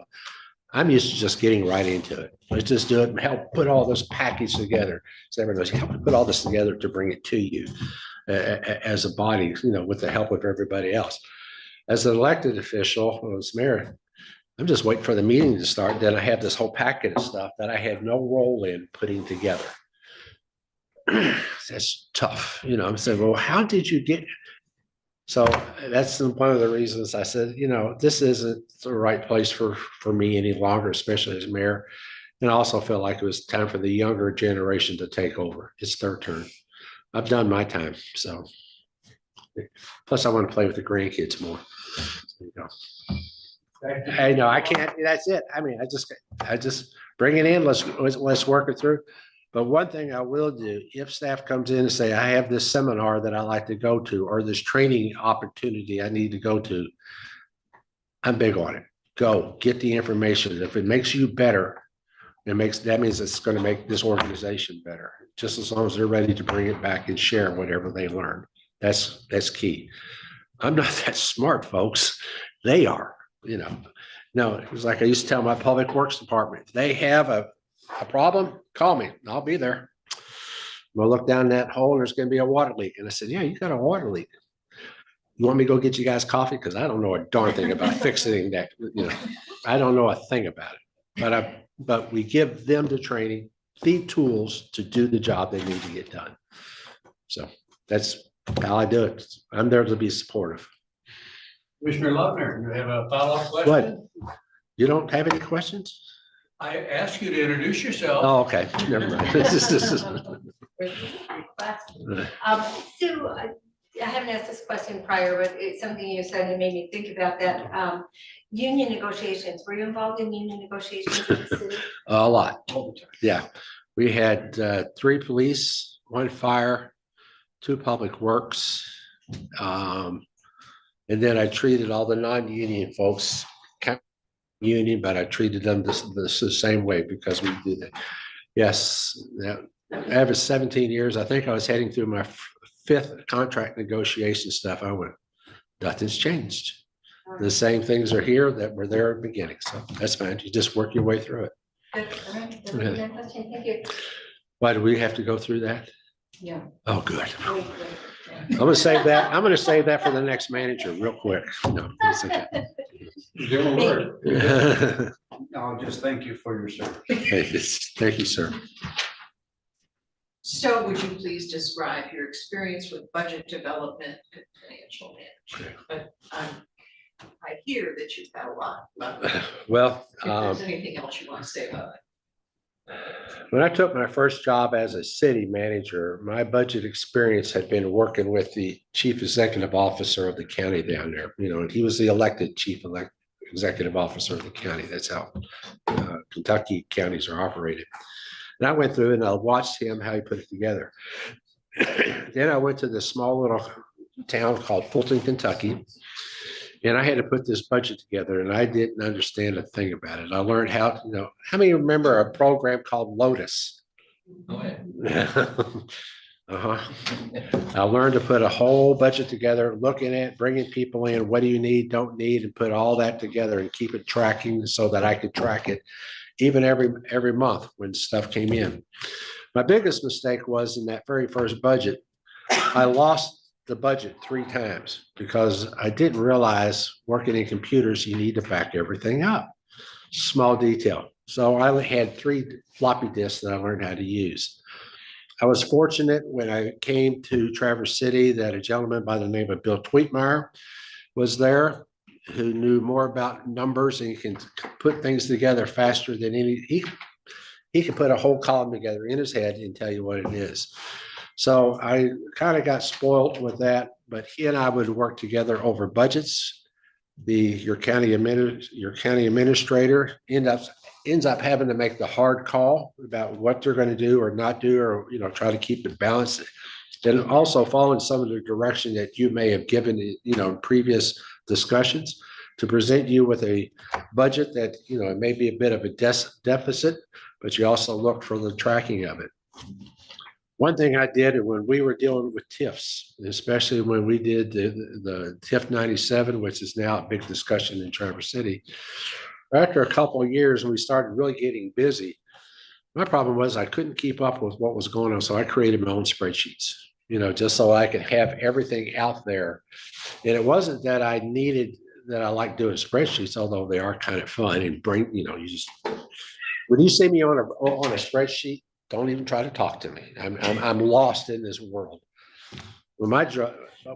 But for me, it was so I knew what was happening. What did we spend the money on every year and every year? When I left, my very, very dear friend Brian Crow would laugh at me in my spreadsheets. When I left in 2008, within 6 months, he was calling me, thanking me for all those spreadsheets that I handed on to him because he would have been lost. So I try to keep up with it. I want to look at historical trends. What are we doing? I'm a believer in trying to have a 5-year forecast, what's going to happen in the long term. But I'm probably not going to be working on your budget too much.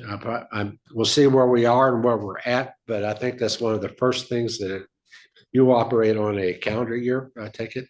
Okay. That's one of the first things your next county administrators are going to be coming here doing. Whatever I can do to help the treasurer and everybody else here to start getting that prepared, I'll be glad to. But part of that's going to be you guys.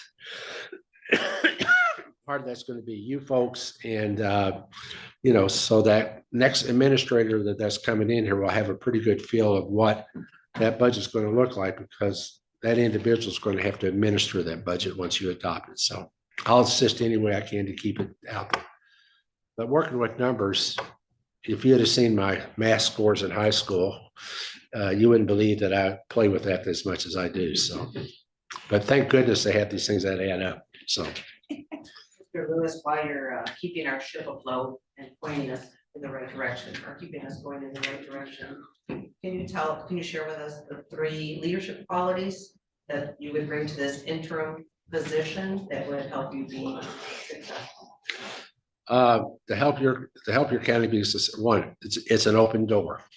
Now, when I may be here for 7 hours a day, who knows in that 7 hours, who all I'm going to be meeting with.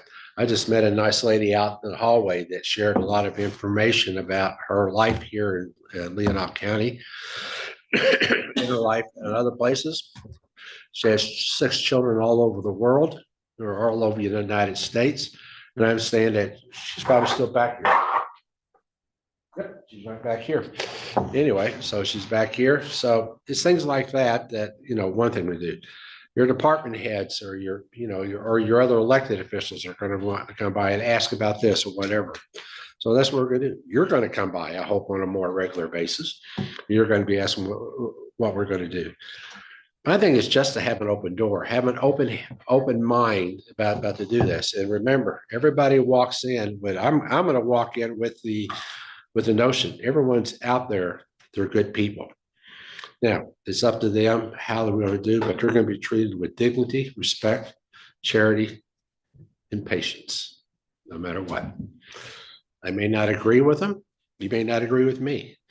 But at the end, it's you 7 that get to make decisions. I just bring the information to you. Along with all these folks back here, I just happen to get to become the mouthpiece when the meeting starts. So there it is. Well, we're about out of time. Doug, you have a question? I have no, thank you. Okay. Oh, I'm just curious, because you said you're a mentor and I'm a busy lady. How do you triage your large projects, tasks on like a daily basis? How do you maintain it with an administrator's schedule and the amount of information coming in daily? How do you manage that? First of all, I can walk into this office at any time and think I have this wonderful schedule that I'm going to accomplish today. And I've walked out there that not one thing on that schedule got done, not one thing. Yeah, now, trust me, it will happen. It has been plenty. But again, you take those things that are immediate, that need to be addressed and that need to be dealt with and that are up here. You got to deal with this. You know, you got to you got to bridge out. You got to deal with that. That's not an option. You know, now something down here where we would like to hire 2 more people. We're gonna have to wait till budget. You just kind of work that through. And that's at times where you'll see I will be doing things at home just to read, think, put it out on a schedule. That's where I go home, sit down in my easy chair. If it's still cold, I'll have a fire in the fireplace and just read the documents and go, oh, okay. No, we're not going to deal with this today. Or I got to bring it to you guys. I got 2 options here, folks. Which way would you like us to proceed? So. But That's good. That was my own personal question, so thank you. Well, we really thank you for coming in and we want to give you an opportunity to ask us a question or 2 if you have them. And then we're going to talk about the candidates later tonight. And we'll be in touch with Chet and I don't really have any questions. You know, you're 7 individuals that have to make decisions. The only, you know, yeah, you all are elected by political parties. Don't let it kid you. I could tell you on those things that are nonpartisan, they say, I could tell you which one of those folks are Republicans and which one are Democrats. So I could, you know, it's all part of it. We're in a people business. That's all this is. And I try to work with people. I can give you my labels, but I won't, but I'm a moderate because that's what my career is going to be. I have to work with everybody. I have to put them all together. I don't get to pick a large side, this side or this side or this. I got to bring everything together for you to make that informed decision. Some days it's for you guys, it'd be a no-brainer. Other times that's where your differences, your backgrounds, everything you've got that's going after is going to play into it. And I like to say it's easy. It sure isn't, you know, and then sometimes I get in the way. So that's okay too, you know, but that's where we have the conversation. Other than that, I'm just going to be, there's 2 things that I'm going to be looking to you folks to do. Is 1, to keep yourselves in check online to get this process done. You know, I don't mind being here if you would like me. I'll give you the best that I've got. You know, I'll give you 100% of what I have to give. But if I feel like for some reason you're all not moving this thing along, we're going to have a conversation because, you know, you need to get that next individual in here. And that's where we are. I have all the confidence in the world that Chet will do so. I have the confidence in the world that you guys will do so. But, and if I all of a sudden feel like that you are stepping over a line, I will politely say, you're stepping over a line that I can't help you with. I'll be polite about it, but if you don't think it's right, then we could have a bigger discussion with all of you. So I'm just going to be, I'll be straight up with you, you know. We'll accept your challenge. Thank you very much. Thank you. Thank you. Okay. Thank you very much. Thank you. I'll go back in Sutton's Bay and see if no, never mind. I see they're going to redo a marina down there a little bit. That's great. So, Thank you very much. thank you for your time, folks. Thank you. You keep smiling, okay? The charge, right? Thank you. So the young hockey player, is that any relative of yours? That Lewis hockey player that was injured? No. No. Although I do have 2 grandsons that are playing hockey, so. Oh, good. There you go. It's working. Thank you so much.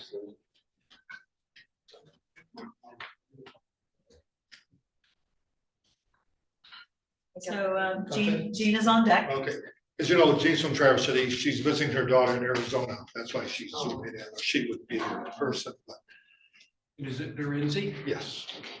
DDA director. DDA, and she was a Grand Traverse County director for many years. Downtown development. She wasn't there. Before that, she was a long time stable at Grand Traverse County government in various capacities. She was, I used to always refer to as the Trudy Gal of Grand Traverse County. She took on a lot of tasks, including land bank and brownfield laws and other issues. Ms. Durenzi, are you there, please?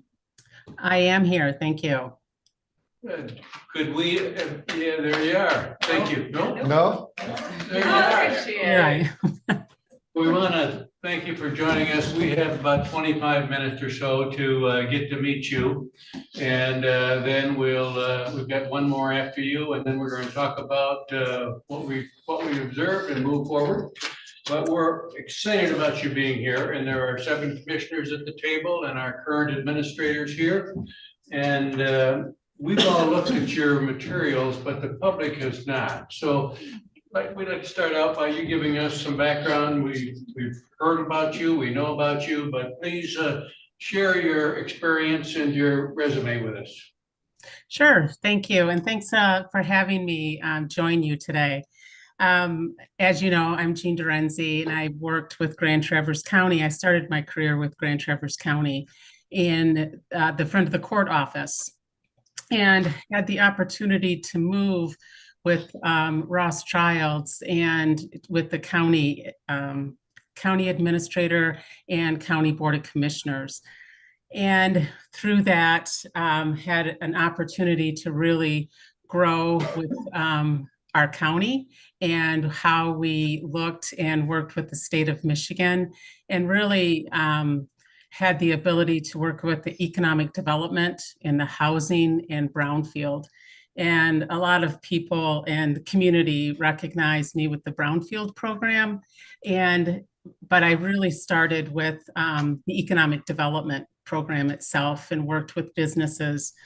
The brownfield program with the state of Michigan, when it's first started in 1997, was a huge opportunity. And one of the pieces that I really strive on is new opportunity. And it was a brand new program, and with that provided me and the community an opportunity to learn and being able to work with the state and other programs within the state to bring different leveraging, different tools to our community. Working with the business community, working with, I would say, all of the villages, all of the townships, to really look at the brownfield program and take what we have. I call Grand Traverse County as really working together with the townships and with the city, and not being compartmentalized. You need to work together to be a great community. And that's one thing that I think the county brownfield program did recognize, is you should be working together. And the county brownfield program did provide that. And with that, provided me the opportunity to work with the city of Traverse City and through their DDA. And with the DDA and opening of the CEO position, I did put my hat in for that position, and was provided a fantastic opportunity to be the CEO of the DDA in downtown Traverse City. And I had that role for 6 years. And at this time, I just decided that it was more time with family that I needed to be able to take a step back. And now I'm here recognizing different opportunities, different growth opportunities to work and help communities and figure out what's next for me. And one of the things, hopefully, that you can see with my resume is that I'm not afraid of challenges, but I'm also a very strong collaborator with community. And working for the community and with the community has always been the heart of me and what I do. So that's kind of me in a nutshell. And hopefully that kind of provides the overview of my resume. Thank you very much. Each of the commissioners here, and we'll start with Commissioner Lautner, have a question or two that they'd like to ask. And we'll start with Commissioner Lautner. Yes, I am Melinda Lautner. I represent Sutherland and Casson Townships down the Grand Traverse County line. My question would be your style of communication. Communication is key for the Board of Commissioners and also the elected officials and department heads. And in some instances, also the public, media, that sort of thing. So what is your style of communication? My style of communication is, I guess the best way to do it is open, that I do through communications, through emails, through phone, through memos. And written word is really important, so there's no misunderstanding of how the communication is going out. So the more that you can do that communication style in written communication is really important. So there's no misunderstanding and that you can answer the questions when needed as well. And regular communication as well, Commissioner Lautner, to be able to ensure that things change all the time and quickly. So having that communication on a regular basis is important. Very well, thank you. Commissioner O'Rourke. Thank you. Jim O'Rourke, I represent Elmwood and Bingham. What is your greatest accomplishment, or one or two of them, in your career?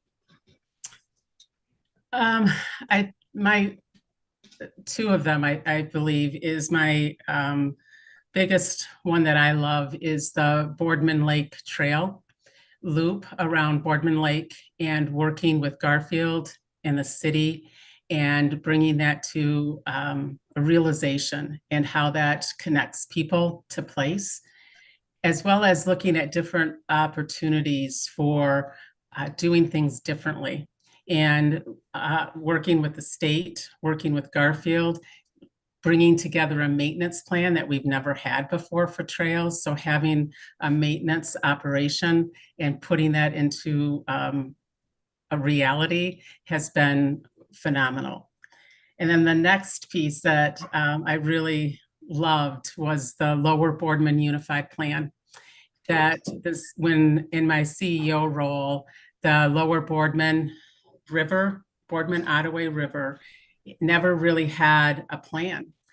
It was more haphazard of, oh, we can put a river walk here, there, but it was never really focused on the overall health of the 1.6 miles of the Boardman that ran through the downtown.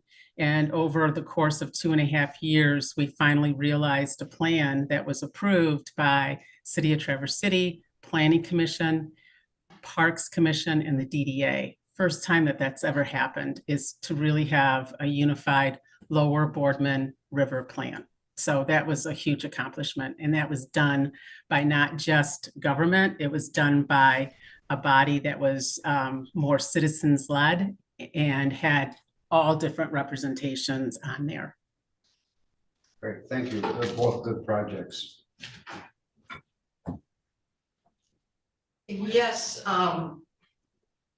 Ms. Durenzi, my name is Gwen Allgaier.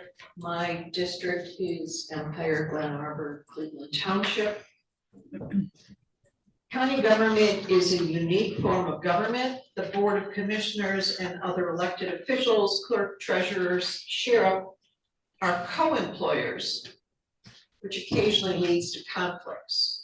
What type of relationship would you like to establish with elected officials, and how would you resolve potential conflicts?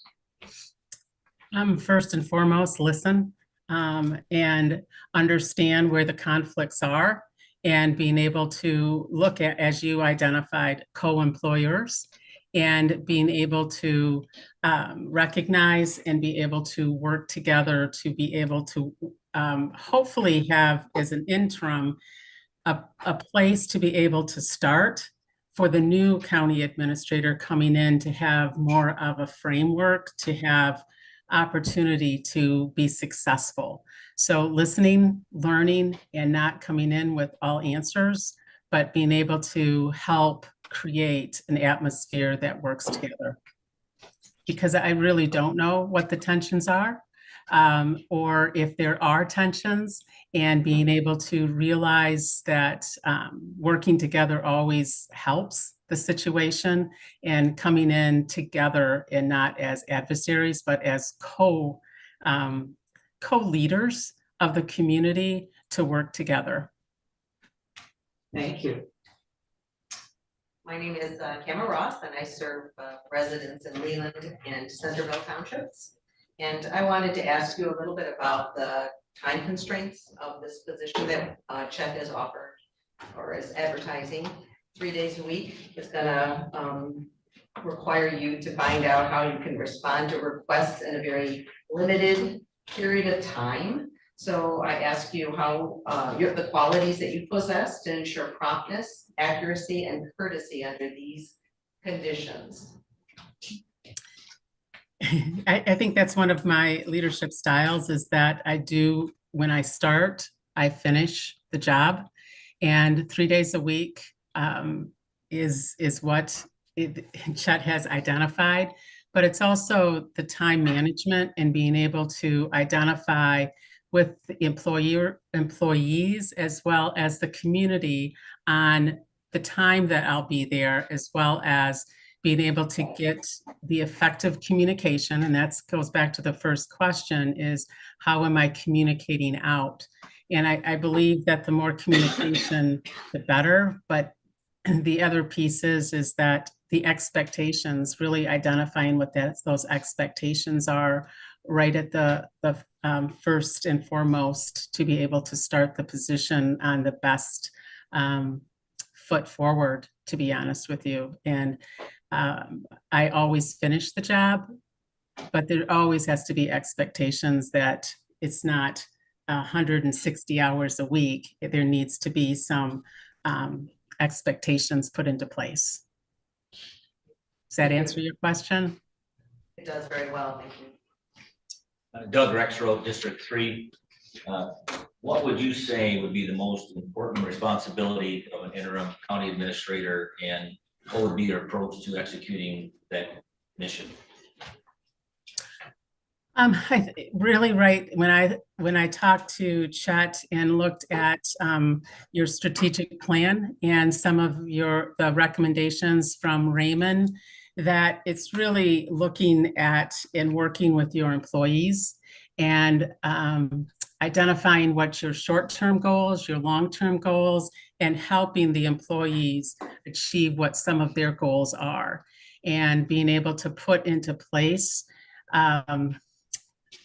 hopefully some really good groundwork for the new administrator that is coming in, that it's not just a status quo. It could be a status quo, but it's also helping the employees get to a position where they can achieve their workload as well.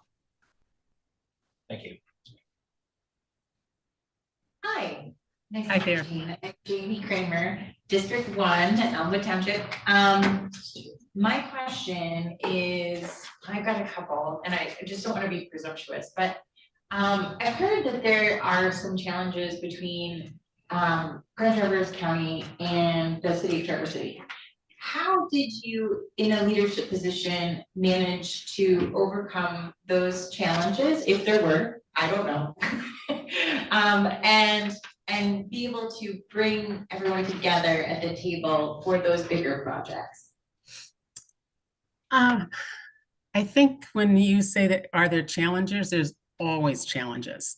There's always challenges when it comes to knowing what is right for your community. So the city has a responsibility for their citizens, and the county has their responsibility for the overall county as a whole. But the best part about really true leadership is being able to sit down at the table and being able to work together and understand each other's issues, being that the county does have requirements that they need to meet and that they're hearing that are different from the cities and what they are hearing. But the bottom line is that the city is part of the county. And how are we helping and working together to be able to move the project or projects or the citizenry forward? And working together has proven very beneficial. You can go back and see what we have done together and really pushing that forward and being able to understand how we have worked together, that there's no reason not to. And coming to the table, why wouldn't we work together as a community of one, that we should be? And how are we going to get through, if it's personal, if it's political, or whatever the issues are, we got to figure out those issues and move forward. I like that, thank you. Back to Commissioner Lautner. Do you have a follow-up question, Belinda? No, I really don't have a follow-up question. Thank you. Ask for questions. What is would you please describe your experience with budget development and financial management? Sure. I can say that most of my financial components on the brownfield side was more of looking at the pro forma side, not really the budget for the brownfield for overall was not huge, but individual project budgets was pretty significant. The DDA and working with the DDA in the budgets did provide me an opportunity to really dig into the financial and look at the regular audits. And I can say I'm very proudly that with over my 6 years with the audit, every audit that has been done has been in complete compliance with no comments from the auditor, which was done before, but under my 6 years we have not had any non-compliance. So I've worked with budgets between 5 million to 7 million with different line items and different opportunities for that, but worked together with the city treasurer on a regular basis on that. Thank you. Mhm. Yeah, I'd like to follow up a little bit. You mentioned, and I like it, expectations, real clear expectations of this interim position, 3 days a week, possibly only. Could you tell me what 3 leadership qualities you would bring to this interim position that you would find we would be most happy with? I think the long-term strategic plan, the ability, the open-mindedness of the leadership is really important when it comes to open-mindedness, meaning that you don't have all of the answers, that you need to be able to listen and being able to change and pivot when needed. And that's, to me, is a strong leadership skills, particularly when it comes to an interim position. The other is the ability to be self-motivated and being able to look at the situation and moving forward as a self-motivation to be able then to help the team as well, being able to move forward. And the effective communication is for an interim, I think, is incredibly important at this point in being able to make sure the commissioners are informed of the progress that is being made, as well as the employees being informed of the progress and the community as well. So those are the 3 that I would choose for when it comes to the interim position. Great, thank you.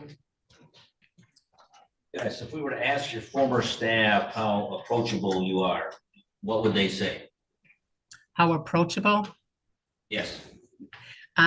Always an open door. I think that my employees would always say Jean is available, almost too available. Being able to open that door, and my door is never closed unless I have a meeting, and always being able to text message me or call, but the employees have always been first, because without the employees, I cannot do my job. So I think that's what they would say is my best quality for them was my approachability. Thank you. Jamie. Jean, it's Jamie Kramer, District 1. Chet mentioned earlier that you were the Trudy Gala of Traverse City. Now, are you aware of Trudy's reputation within Leelanau County? I'm very aware of Trudy's reputation. I would be honored if he would say that I was the Trudy Gala. But yes, I am very aware of Trudy's reputation. Now, can you, now that you know the reputation and you know that Chet just called you the Trudy of Grand Traverse, why do you believe that he believes that that is an apt description? I think Trudy, when you look at the, I'm not sure why Chet would say that, but Out of great respect. But when I looked at Trudy, when I worked with Trudy, I also knew the amount of projects and people and the outward that she did. She wasn't just the internal, she was external too. So she touched a lot of the community aspect of Leelanau County and did a lot of work as well as anybody could ever expect. And she was always open. She was consistent. The consistency with Trudy, I think, is amazing that she was able to do everything that she did when it came to all of the programs that she had to administer. She was truly a person that I don't know how she did it all, to be quite honest with you. She was amazing, and she patient, kind, and consistent. And always professional. You know, we're about out of time, Gene, and we have one more candidate tonight that we're going to talk to, and then we'll be talking amongst ourselves. But before we thank you and let you go, we'd like to ask you if you have any questions for us. I guess the only question is, what are your expectations of the interim county administrator? I think it'd be fair for everybody here in one word, say what your expectations are. Melinda? I think it's just really important. The word stability came up earlier, but I think it's just very important that we show stability in the county.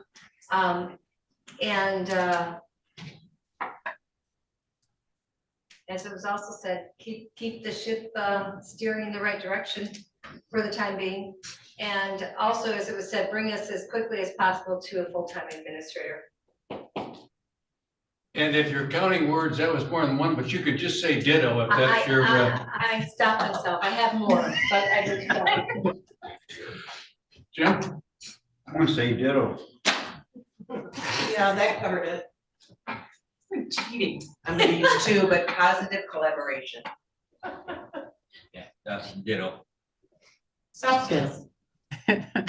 Okay. Yes, Gene, I will ditto too, and thank you very much. We'll be You're back very in touch. welcome. Thank you. Thank you. Bye. Giving you a show. Damn.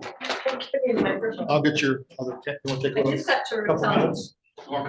Do we need a break or are we ready to go? Let's go. I'm just gonna Okay. drink water. Okay. Jamie, you're the tiniest district. I could stop short of telling them that. But since I have 3 townships, you have my little team. It's my baby district. I love know my It's all based on population within the law. Big down there. You're backing down there. Backing them up. Time must be left over from St. Patrick's. Good evening. It is still that week. They celebrate that for a while, don't they? Oh, you It's confused me. not just a day now. I'll be back for the later meeting, more recognizable. Mr. Kiesel, thank you for throwing your hat in the ring and thank you for being here. We have about 25 minutes or so. Okay. And we want to ask you all a couple of questions and then give you the chance to ask some questions. And then we will get with Chet later and we'll see what the next steps are. Sounds good. But before we do that, and we know you as the undersheriff, but would you just talk about what you've done, what your interests are, what brings you to the table? Right. Well, first of all, thank you for the opportunity. I know it was late notice. It was late Friday when I got a hold of Chet. Felt I had something to offer to the county that maybe is unique and different. It's not an original idea. Well, myself personally, in 2 weeks, I'll hit 25 years with the county, so I'm eligible to retire. As I told the sheriff, that is not my intention. I don't plan on leaving, but on the same token, I want to look at and keep my options open for opportunities that could come in the future. And obviously, this position I feel could be one of those opportunities. I'd like to think it would go well. unlike all of your previous candidates, I cannot sit here and expound on many years of experience as a previous county administrator. I've been with the sheriff's office for 25 years, like I said. Before that, I was with the Manistee City Police for 2 years. And before that, I was in the military, and I'm a combat veteran from the first Iraq War. County resident, live in Leelanau Township. Married, 4 children from 12 to 19 almost. And it's a hectic lifestyle because they're all boys. So I think, like I said, I have a lot to offer the county that's unique. I also said this wasn't original. As most of you are aware, Nate Alger was the acting undersheriff when he eventually became interim administrator for Grand Traverse County, and later was fortunate enough to get the full-time job where he's been since 2018. Another example, county administrator previously here was Dave Gill. He was also the undersheriff at one time of Leelanau County. So the seat that I currently sit in offers a unique perspective to solve problems, take on and look at challenging ideas, and harbor a spirit of cooperation and keeping the ship moving forward. So. Thank you. Thank you. We're going to start with Commissioner Lautner, and we have some prepared questions that we'd like to ask. Sure. Well, I didn't ask a question, but thank you for answering. I was trying to remember whether I started before you. You or did. I did. 1995, I believe. Wait, so. Yes, Yeah. I was 1999. All right, thank you for that. So my question has been about communication. I feel that communication is really key for not only commissioners, for department heads and elected officials. So what is your style of communication, or what would your style of communication be? Well, obviously, I believe in talking to people face to face. If there's a problem, I like to address it head on. Now, on the same token, I've spent my whole life, whether it was the military or in law enforcement, where things don't happen unless they're on paper. You can go back and back it up. I've also been fortunate enough, or misfortunate enough, I guess, to grow up through the technology age. I mean, now there's texting, there's email. So there's a lot of different ways, but I still think the old fashioned way of talking to people, sitting down and hearing out your grievances, coming up with ideas and working through the problems is the best approach in person. But I think on paper, whether it be email, that is the primary function nowadays. But I think you also have to look at who you're communicating with. Younger people, all people communicate in different ways. And if it's a younger person who responds more to text messages or emails versus a phone call or talking in person, then I think you adapt and you realize what person you're talking to and how you need to communicate with them to get your message across the most effective.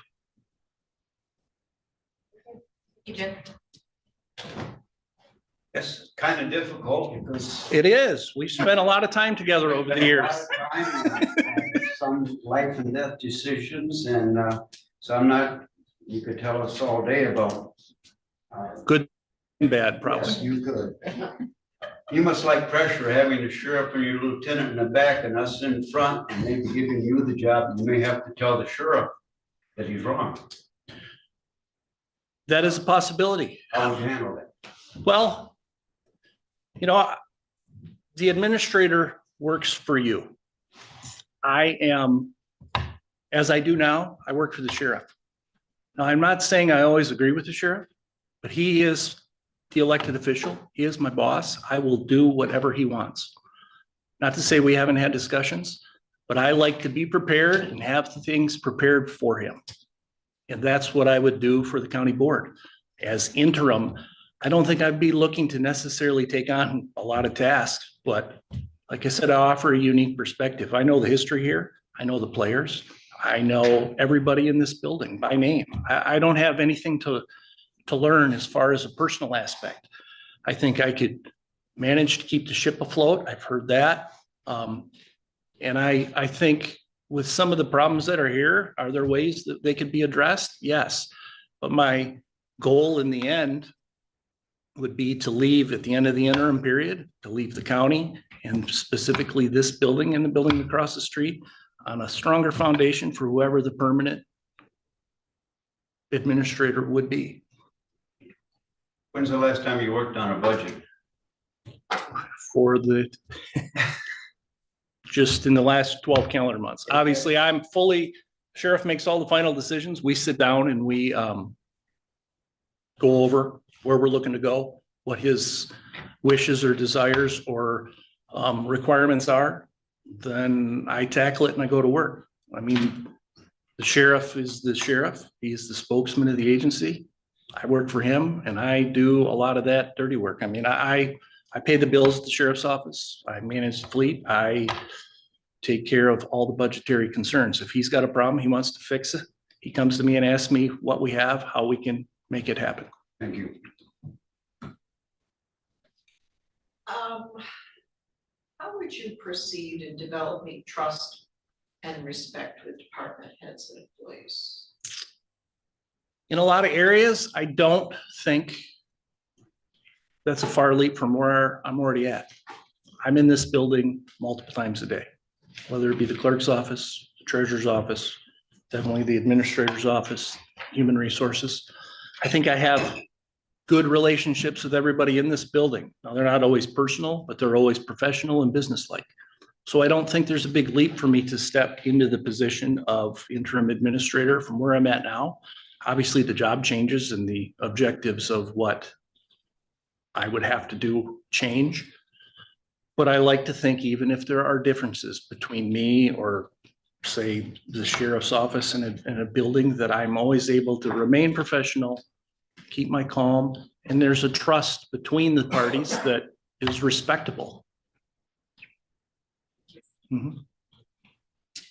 So we're supposed to keep the same questions pretty much so. Okay.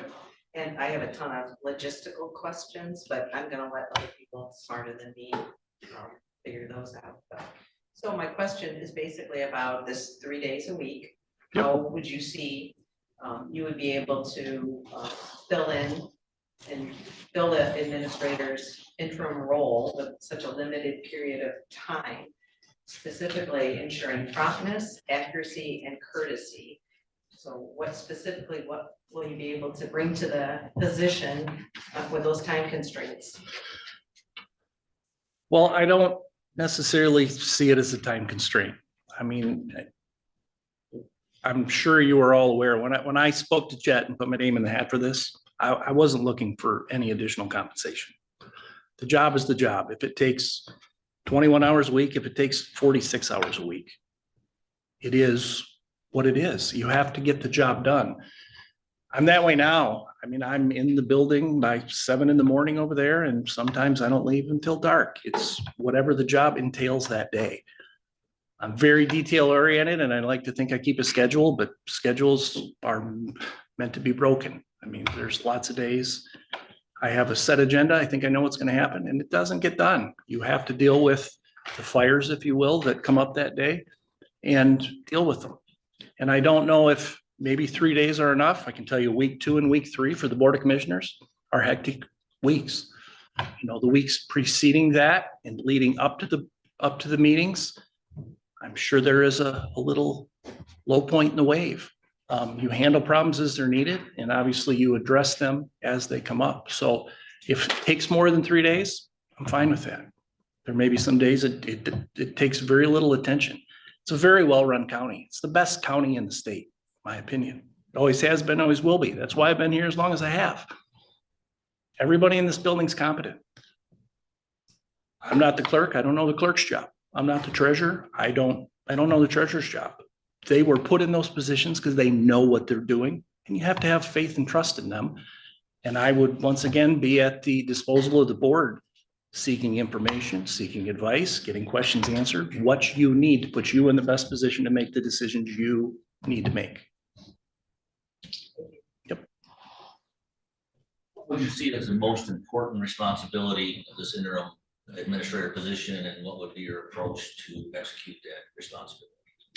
Well, I think the most important thing is obviously to get to the point where a permanent administrator is hired and to leave the county in better shape than it was the day I took office. Not to say it's in bad shape, but every day can be better than the last.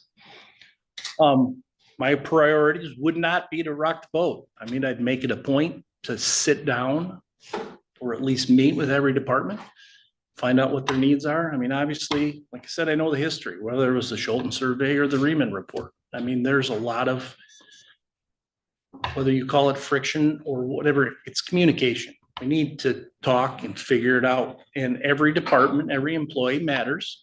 Obviously, the department heads matter. I mean, if I'm not mistaken, there's roughly about 18 different departments here. Now, 6 of those are led by elected officials. They're kind of on their own island. The board has budgetary control over them, but they really don't have control otherwise. Some departments are the courts. The board doesn't have a whole lot of control over the courts other than budgetary stuff.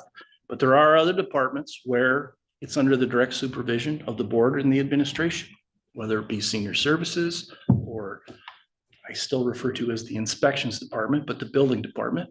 I think meeting with them, understanding concerns, but obviously your concerns, your questions, those are the most important things.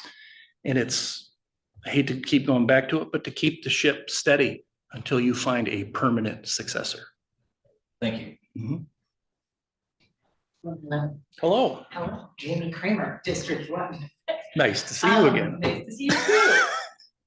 You, with all the time that you have spent here at the county, Mhm. you are uniquely positioned in certain ways to have advantages, and then also positioned for some disadvantages. Absolutely. What do you see as those advantages? Probably, let's like, I mean, you don't have a magic 8 ball, but if you could see into the future, what would the largest challenge be and the largest advantage? I think the largest challenge right now that I see for the county, and I'm sure there are people behind me who would agree, since May of 2021, obviously there has been upheaval, if you will. And it's trying to be sorted out. Administrator Allen, I think I have a great relationship with her. She's been here almost 15 months or so. And it's been challenging for her. And it's sad to see because it was a good choice. It was an excellent choice. She's done an excellent job. I think my relationships and knowing people to get from start to finish to move forward isn't a big jump for me. I know it's only an interim position at this time, but I think relationships and knowing people, to be able to walk in the door day one and know Stacy from the prosecutor's office and I can say hi, and I think people are comfortable with me. And if there's a problem, whether it be a department head, elected official, I think I'm approachable. I think I can speak to them. I'm open and we can figure out how to solve the issue at hand at that point. So. Disadvantages. It's kind of a double-edged sword, isn't it? I think the disadvantage could be the same thing because I'm not a fresh face. I don't necessarily bring in experience. Like I said, I'm sure every candidate before me has experience from counties, cities, state, federal, maybe even. But every one of them sat in the position I'm in now. They never had an administrator job and somebody gave them a chance. And now they've gained a wealth of experience and they're able to come in and interview for these interim positions like it's a walk in the park. I've been open. I don't have that experience, but I think I offer a unique perspective. But that lack of experience, I think, can be a disadvantage too. So. Thank you. Mhm. Commissioner Lautner? Yes, thank you for that. I think, and I appreciate your interest in the position. I do have concerns considering that you are, I guess, not just an officer. And I don't say just an officer because there are obviously there are officers who are important over there, but you are serving as under sheriff. Yep. And, just with things going on presently, we've got some situations going on, we're working our way through. So I do have a little bit of concern with the grayness of that. understandable. And it would be your intent to stay on as undersheriff? Or would you step down as undersheriff and serve as temp administrator? First and foremost, I wouldn't be sitting here if the sheriff was not aware of my intentions and I did not have his full support.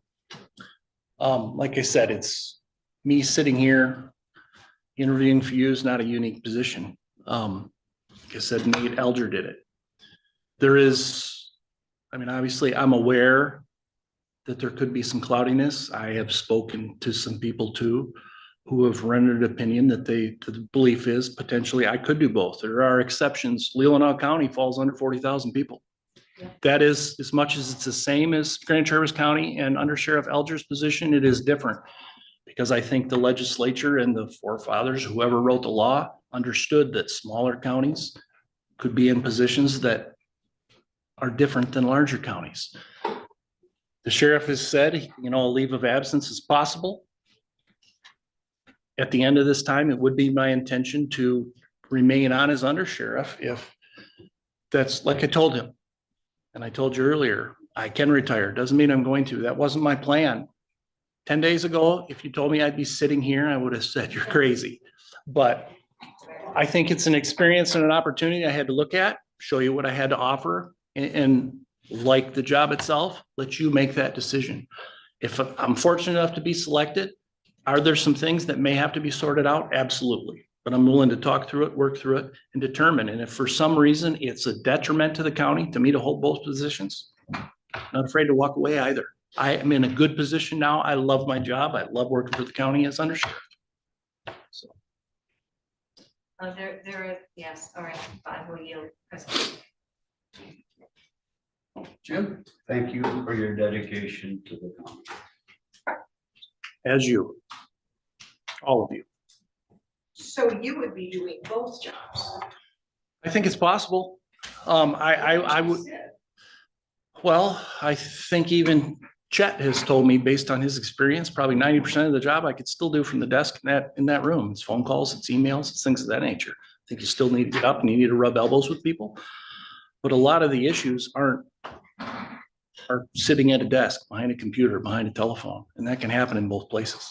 I'm not a legal expert. I'm not here to decipher the law or the opinions. But I think it can be done. And for a short time, paying the bills at the sheriff's office, managing the fleet, the other tasks aren't in the future of the interim position. You know, and I think paying the bills and managing a couple minor administrative issues won't conflict with this job at all. Mm-hmm. So I'm gonna try to be consistent. So as the interim administrator, what are your 3 strongest leadership qualities that you would bring to the position to be successful? Well, there's a lot of leadership qualities out there. And I think to put myself in one box is kind of hard to do. Obviously is dedication. If I didn't have dedication, I still wouldn't be here after 25 years, almost 30 years of public service. Another thing I believe is openness. I mean, I believe you ask any employee across the street, my door is always open and they come and talk to me. I fully admit I probably am not always the best at giving them square, undivided attention, but they know I listen.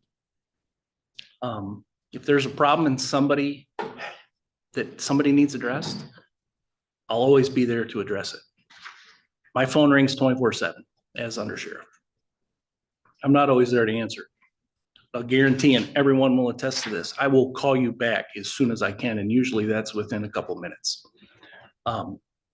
If it's important enough for an employee to call me or a board member to call me, it's important enough for me to give you the respect to call you back and find out why you needed my attention in the first place. It's obviously something you sought assistance on, and you sought it from me. So that's respect, and I want to give it back. So. Well, you answered my question and her question, the staff approachability. So I think you already answered that question. So really don't have any further than thank you for your service to Leelanau County. Thank you. Darn it, I was gonna use that time to come up with my question. Let's do a softball question. All right. Which animal, if you were any animal, Oh, boy. which one would you be and why? So serious. Well, I think the typical answer would probably be a dog, and I like dogs. We have a dog, but off the cuff and really quick, I would, it's gonna sound weird. Do it. How about a beaver? Oh, love it. And here's why. And I think my wife would agree. I have a hard time sitting still. I always like to move. I'm always trying to do something to make today better than yesterday. And if you knock my house down in 24 hours, I'm gonna put it back up and I'm gonna make it better than it was the day before. So it doesn't happen again.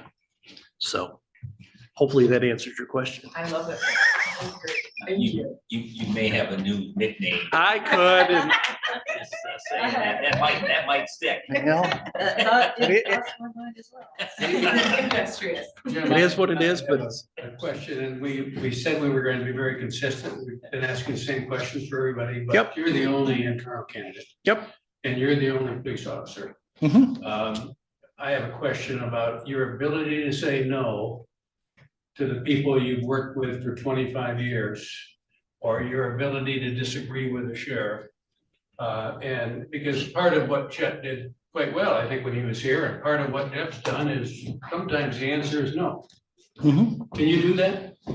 Absolutely. I can't say I won't listen to that employee or that person and give them their time and respect again. But if it's not possible, it's not possible. I can't move mountains. I can only do what the board would ask of me. And if the answer is no, I mean, that happens on a daily basis. A lot of things come. Hey, I got an off the wall idea. I want to think out of the box. Okay, what is it? Sounds good. Sorry, the answer is no. We can't do that right now, whether it's budgetary or it's staffing, or no is always a plausible answer. Like I said, the sheriff's the boss. I thought that's the answer you'd say, but Yeah. I wanted to hear. I don't always agree with people, but you give them the time, honor, and respect to listen to them, and then you let them down lightly, if you will. I think you remember when you came here and asked for 5 cars, and when we said you get 4, you said, we'll make it work. And then we ended up with 3, and we made it work.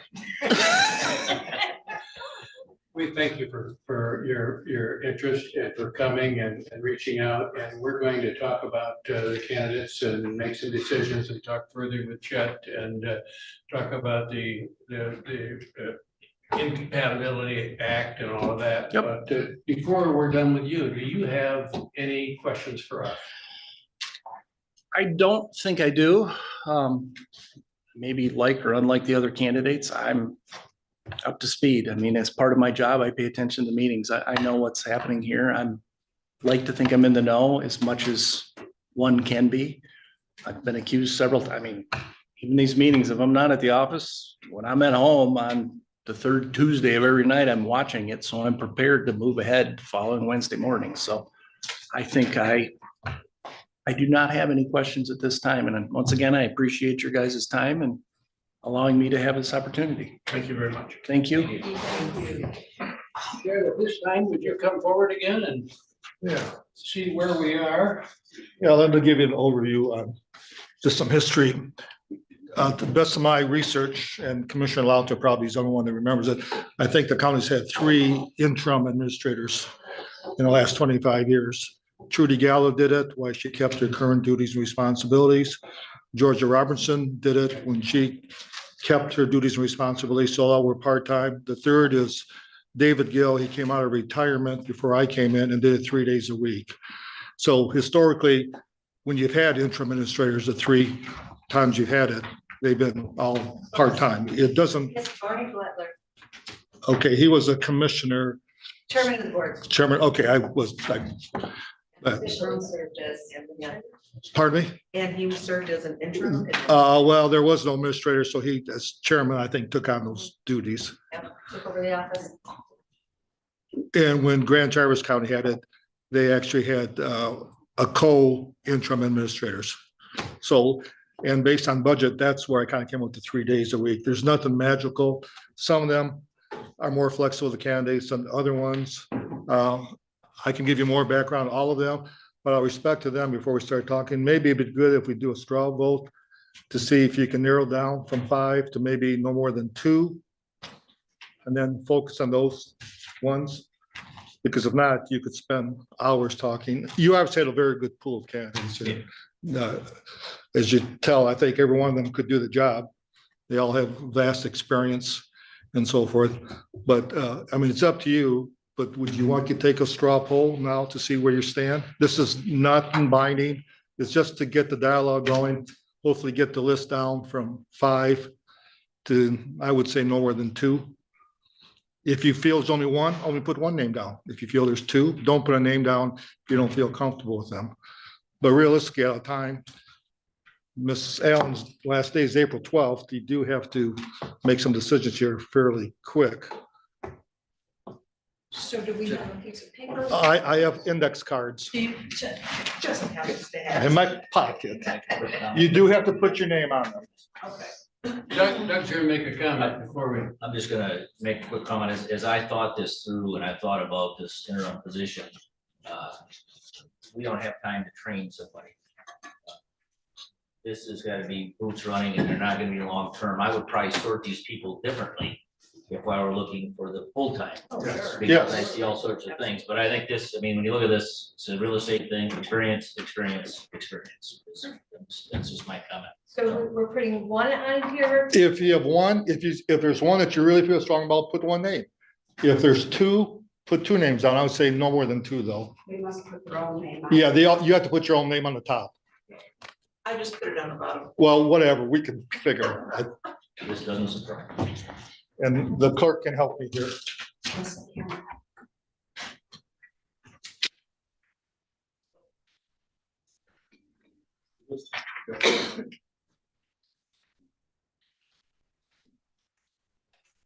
Yeah, 4 so far. This 4 is very quick, so. I have one that I'd love to apply for the. And that's good. It's a process.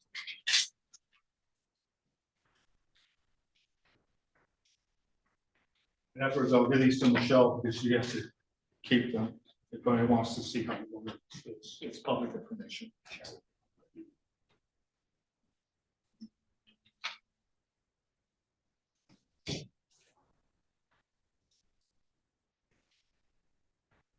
Enough with your words, Jamie. Words all day. Did you identify names or animals? Beaver. In parentheses, afterwards, their inner animal. Leave it to Beaver. Okay, Is that Jamie? I'm sorry, someone's name is not on this. You have to have your Oh, name. we did have to do it. Yes. I wasn't, Put the name of an animal. was on worried about the animals. Potatoes, we will know. Total. Oh, thank you, thank you. I forget. How to spell it? J. A-N. Yeah. Have you ever had that moment where you're like, yeah, that's my name, that's here. People call me things. I'm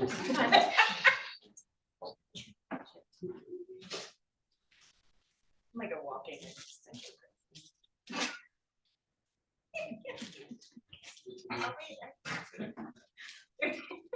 You can agree. I have a second. If you want. We haven't- I don't think you got your thing on. Because I got you do it as 1. Like Well, the if you have first 2 one. that you would bring back. Well, I think you should do like first name first and see what everybody got. Well, and let's- second. Yeah. Well, we'll You just know what I'm see, saying? we'll see if this can, this is just Did everybody straw. get 2? Yes. Okay. And the 1 and 2, just, I mean, was in order, I guess. is what- Absolutely. It's We're up, not taking. we're it not. out of order. We're just. this is just to get the dialogue going. Oh. Then I probably would have done it differently, I guess. Go to Catholic school. I don't know what it's, if I do. Yeah. I have, You go to Catholic school. I disagree with myself, I'm not sure.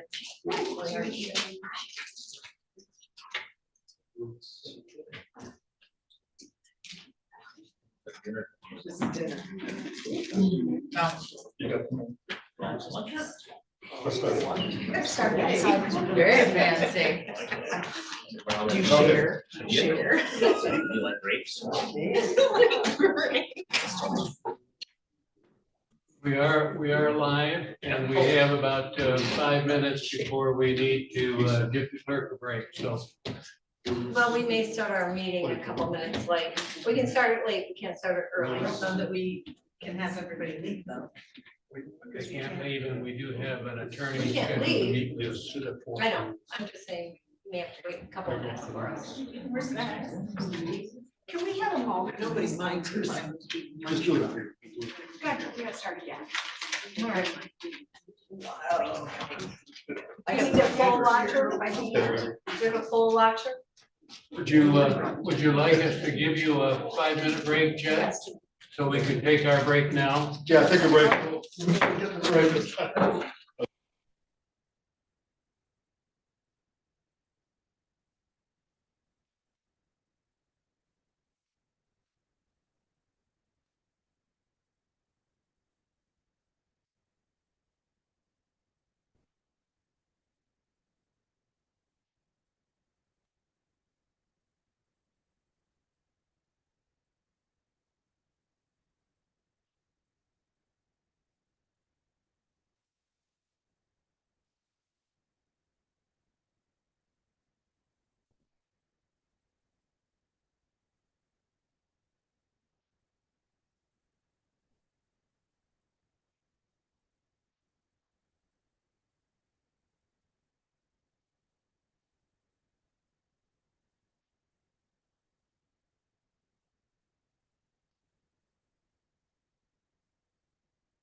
Please unmute. But Mr. Lewis had the most votes. He had 5 commissioners listed him as first or second. And we did not ask you to list them in order. So I don't know if they were first choice or second. You can talk about that. But 5 people listed him. Mr. Kiesel had 4, and Mr. Bob Klingpool had 3. Gene Lorenzi had 2, and Mr. Judson had 0. So the majority of you, if you look at 7 of you, at least the majority of you picked the top 2 as Lewis and Kiesel. And Bob Klingel was 3rd with 3 votes. And Mr. Renzi had 2. Commissioner Arnold. So, Mr. Chairman, I was just going to ask you about process. Are you looking for a motion first and then discussion, or what are you looking for us? Would you like for us to, would you like a motion to? I'm looking for, from Chet, I think the next step, because I think we're not prepared to make a decision tonight. I mean, You've got some legal work to check on, some references to check on. Motion you're going to look for us. well, yeah, if you want, you don't have to make a decision. Do you legally have the option? Yes, it's a special meeting. You could, if there's one that someone wants to make a motion, that you make the motion to enter a discussion with them about contract terms. Mr. Chairman, I'd like to make the motion that we enter into contract term negotiations with Mr. Richard Lewis for interim administrator position. Support. Discussion. If I make, since I made, I'm just thinking that if we want to get this going and get through, it's going to take a couple of weeks to get that ironed out probably. And may need to come back to us. We may need to have a special meeting. So if we make a motion tonight, we can move forward quicker. Any other discussion? Okay, we have a motion on the floor. Those in support of the motion say aye. Aye. Opposed? Aye. Motion approved 5-2. Okay. Roll call, we got Emma and Jim were no. So we now need a motion on, because we've never taken official action on the per diem. We talked about it, but we didn't take action, and it's not on the agenda tonight. We just made a recommendation. No. We've heard a recommendation, but could that be part of the negotiations? Yeah. Your motion was to enter negotiation with Mr. Lewis on the position. That passed. This is a special meeting, so that is standing. Typically then, the consultant, me, deals with Mr. Lewis, and usually the board chairman or the board chairman is designated to work out contract terms. I can tell you, Mr. Lewis, when he submitted his resume, actually gave me a sample contract that he's used in the past. And it is at that dollar. I came up with a dollar figure per day. He came with a dollar figure per hour. It's the same amount because it's based on 7 hours a day. He recommended $100 per hour. I recommended $700 per day separately, not talking. If you do the math, you have typically a 7-hour day, it's $700. And I'm assuming we would need a special meeting. You would have to approve that. Approve that contract Yes. and move forward on it. So before we leave from the board meeting tonight, we'll set a special meeting for maybe later this week. I don't want to speak on his behalf, but I would assume that we could agree to contract terms very quickly. Since he verbally agreed to what I proposed, and he sent me a copy of what he has used in the past when he's been interim at other places. You would want to have your legal counsel review it first, though. Anything else we need to do on the interim issue? Well, I'll have a talk. I assume you want a starting date, and I assume it'd be nice to have some time when Ms. Allen is here.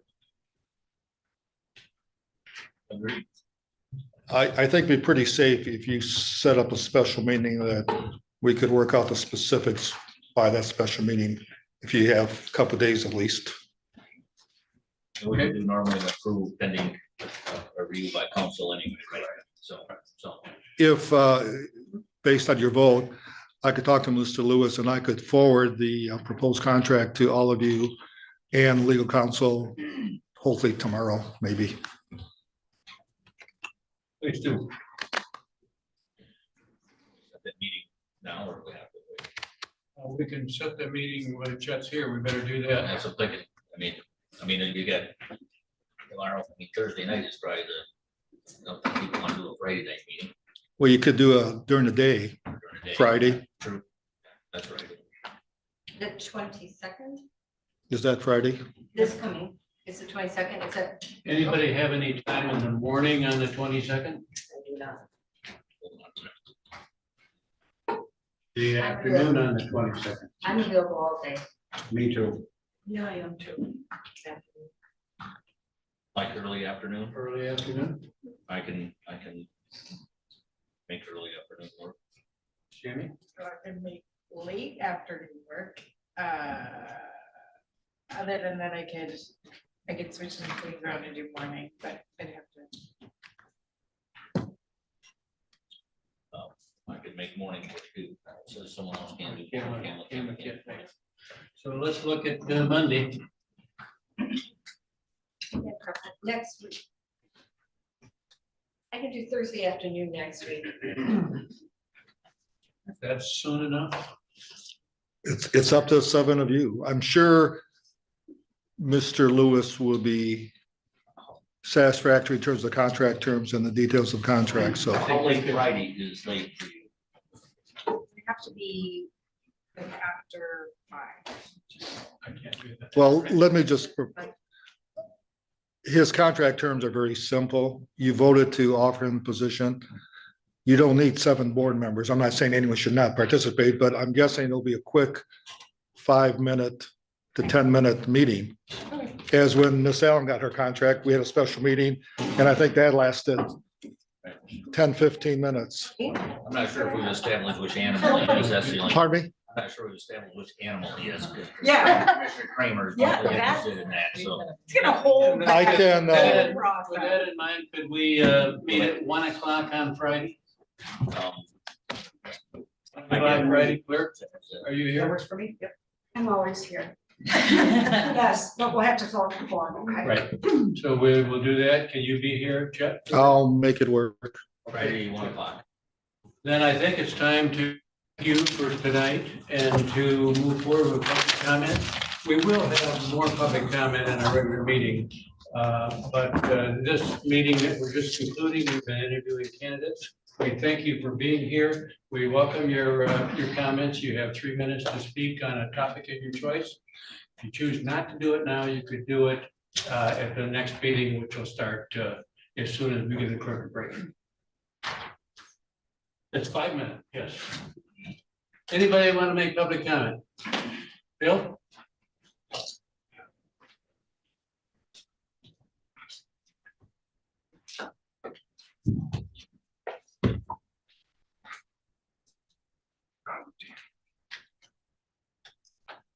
Bill Wiesner, Elmwood Township. Thank you. Made a new sign here. Both sides, so everybody can hopefully see. Let My People Go is the name of the movie. It's 2020 election plus J6, that's the discussion. And you can see it for free. It's a movie at rumble.com. So please check it out. Just type in Let My People Go.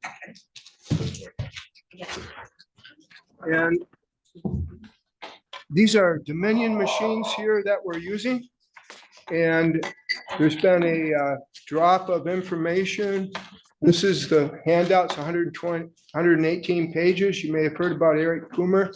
He's the Vice President of Strategy and Security at Dominion, or he was. And you can find this bit of information about him online now. You've gotten bits and pieces of it, but this really is pretty in-depth. It's got probably 500 hot links to go further.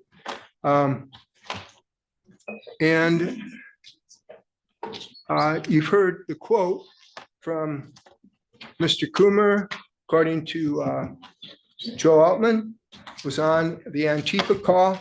He said, "Don't worry about effing Trump. He's not going to win. I made sure of that." Here's some points on page 1. I've got it highlighted on my book here, so I'm not going to read from that one, but here's some of the things about Coomer's past. He underwent the traumatic loss of a sister at a young age. Very sorry for that. His father worked in a high position in the military. He suffers from depression and bipolar disorder, admitted as being a drug addict, heroin and cocaine, claimed his brain just doesn't work right, previously attempted to commit suicide, was bankrupted and filed for bankruptcy twice, divorced by wife who left him after both were miserable in their marriage, vocalized hatred of law enforcement, often claimed to hear voices of demons, openly mocked Christianity and Christians, became involved and identified with the skinhead movement at a young age, joining several groups, considered himself as maybe a thug, and posted poems about looking for violence on the streets. Later became involved in Antifa and posted several vitriolic posts against President Trump on Facebook and Twitter, which he later deleted, although not before screenshots were taken. Here's some more items. Coomer admitted that Dominion machines can be hacked by non-experts. He attended the 2019 DEF CON or voting machine hacker event along with other Dominion employees. However, they did not allow their own machines to be scrutinized there by the researchers and white hat hackers. He is the sole recipient of Dominion to receive reports of hacks / vulnerabilities from researchers / white hat hackers.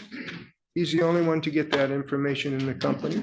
Coomer also designed Dominion's adjudication system, shown to have a 70% failure rate. I believe that was in Antrim County, but I'm not sure about that. His adjudication system has previously been proven to allow fraudulent changes. He's got the patent on that too. I don't know if he's making money from it or not. He lied in court about the ability of poll books to alter Dominion's information via Wi-Fi. He has several key software patents by Dominion. Check Excel workbook for details. And he alternately, given his drug addiction and his bias against President Trump, he may have rigged the election for a personal motive, either to fuel his habit or due to political persuasion. He is a registered Democratic voter. So anyway, I encourage you to find out about this. It's got just lots of links in it. Goes into some stuff that's you wouldn't want your kids to listen about, things with his wife, ex-wife. And he's,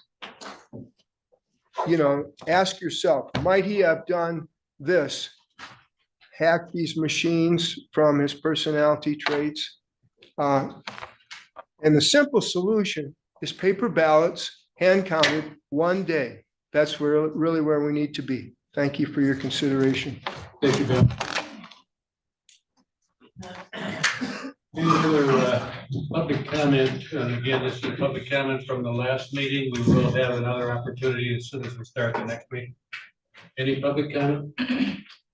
Thank you for coming. Any commissioner comment? I think before we adjourn, we need to know how much time you need. 10 minutes? So we're looking for a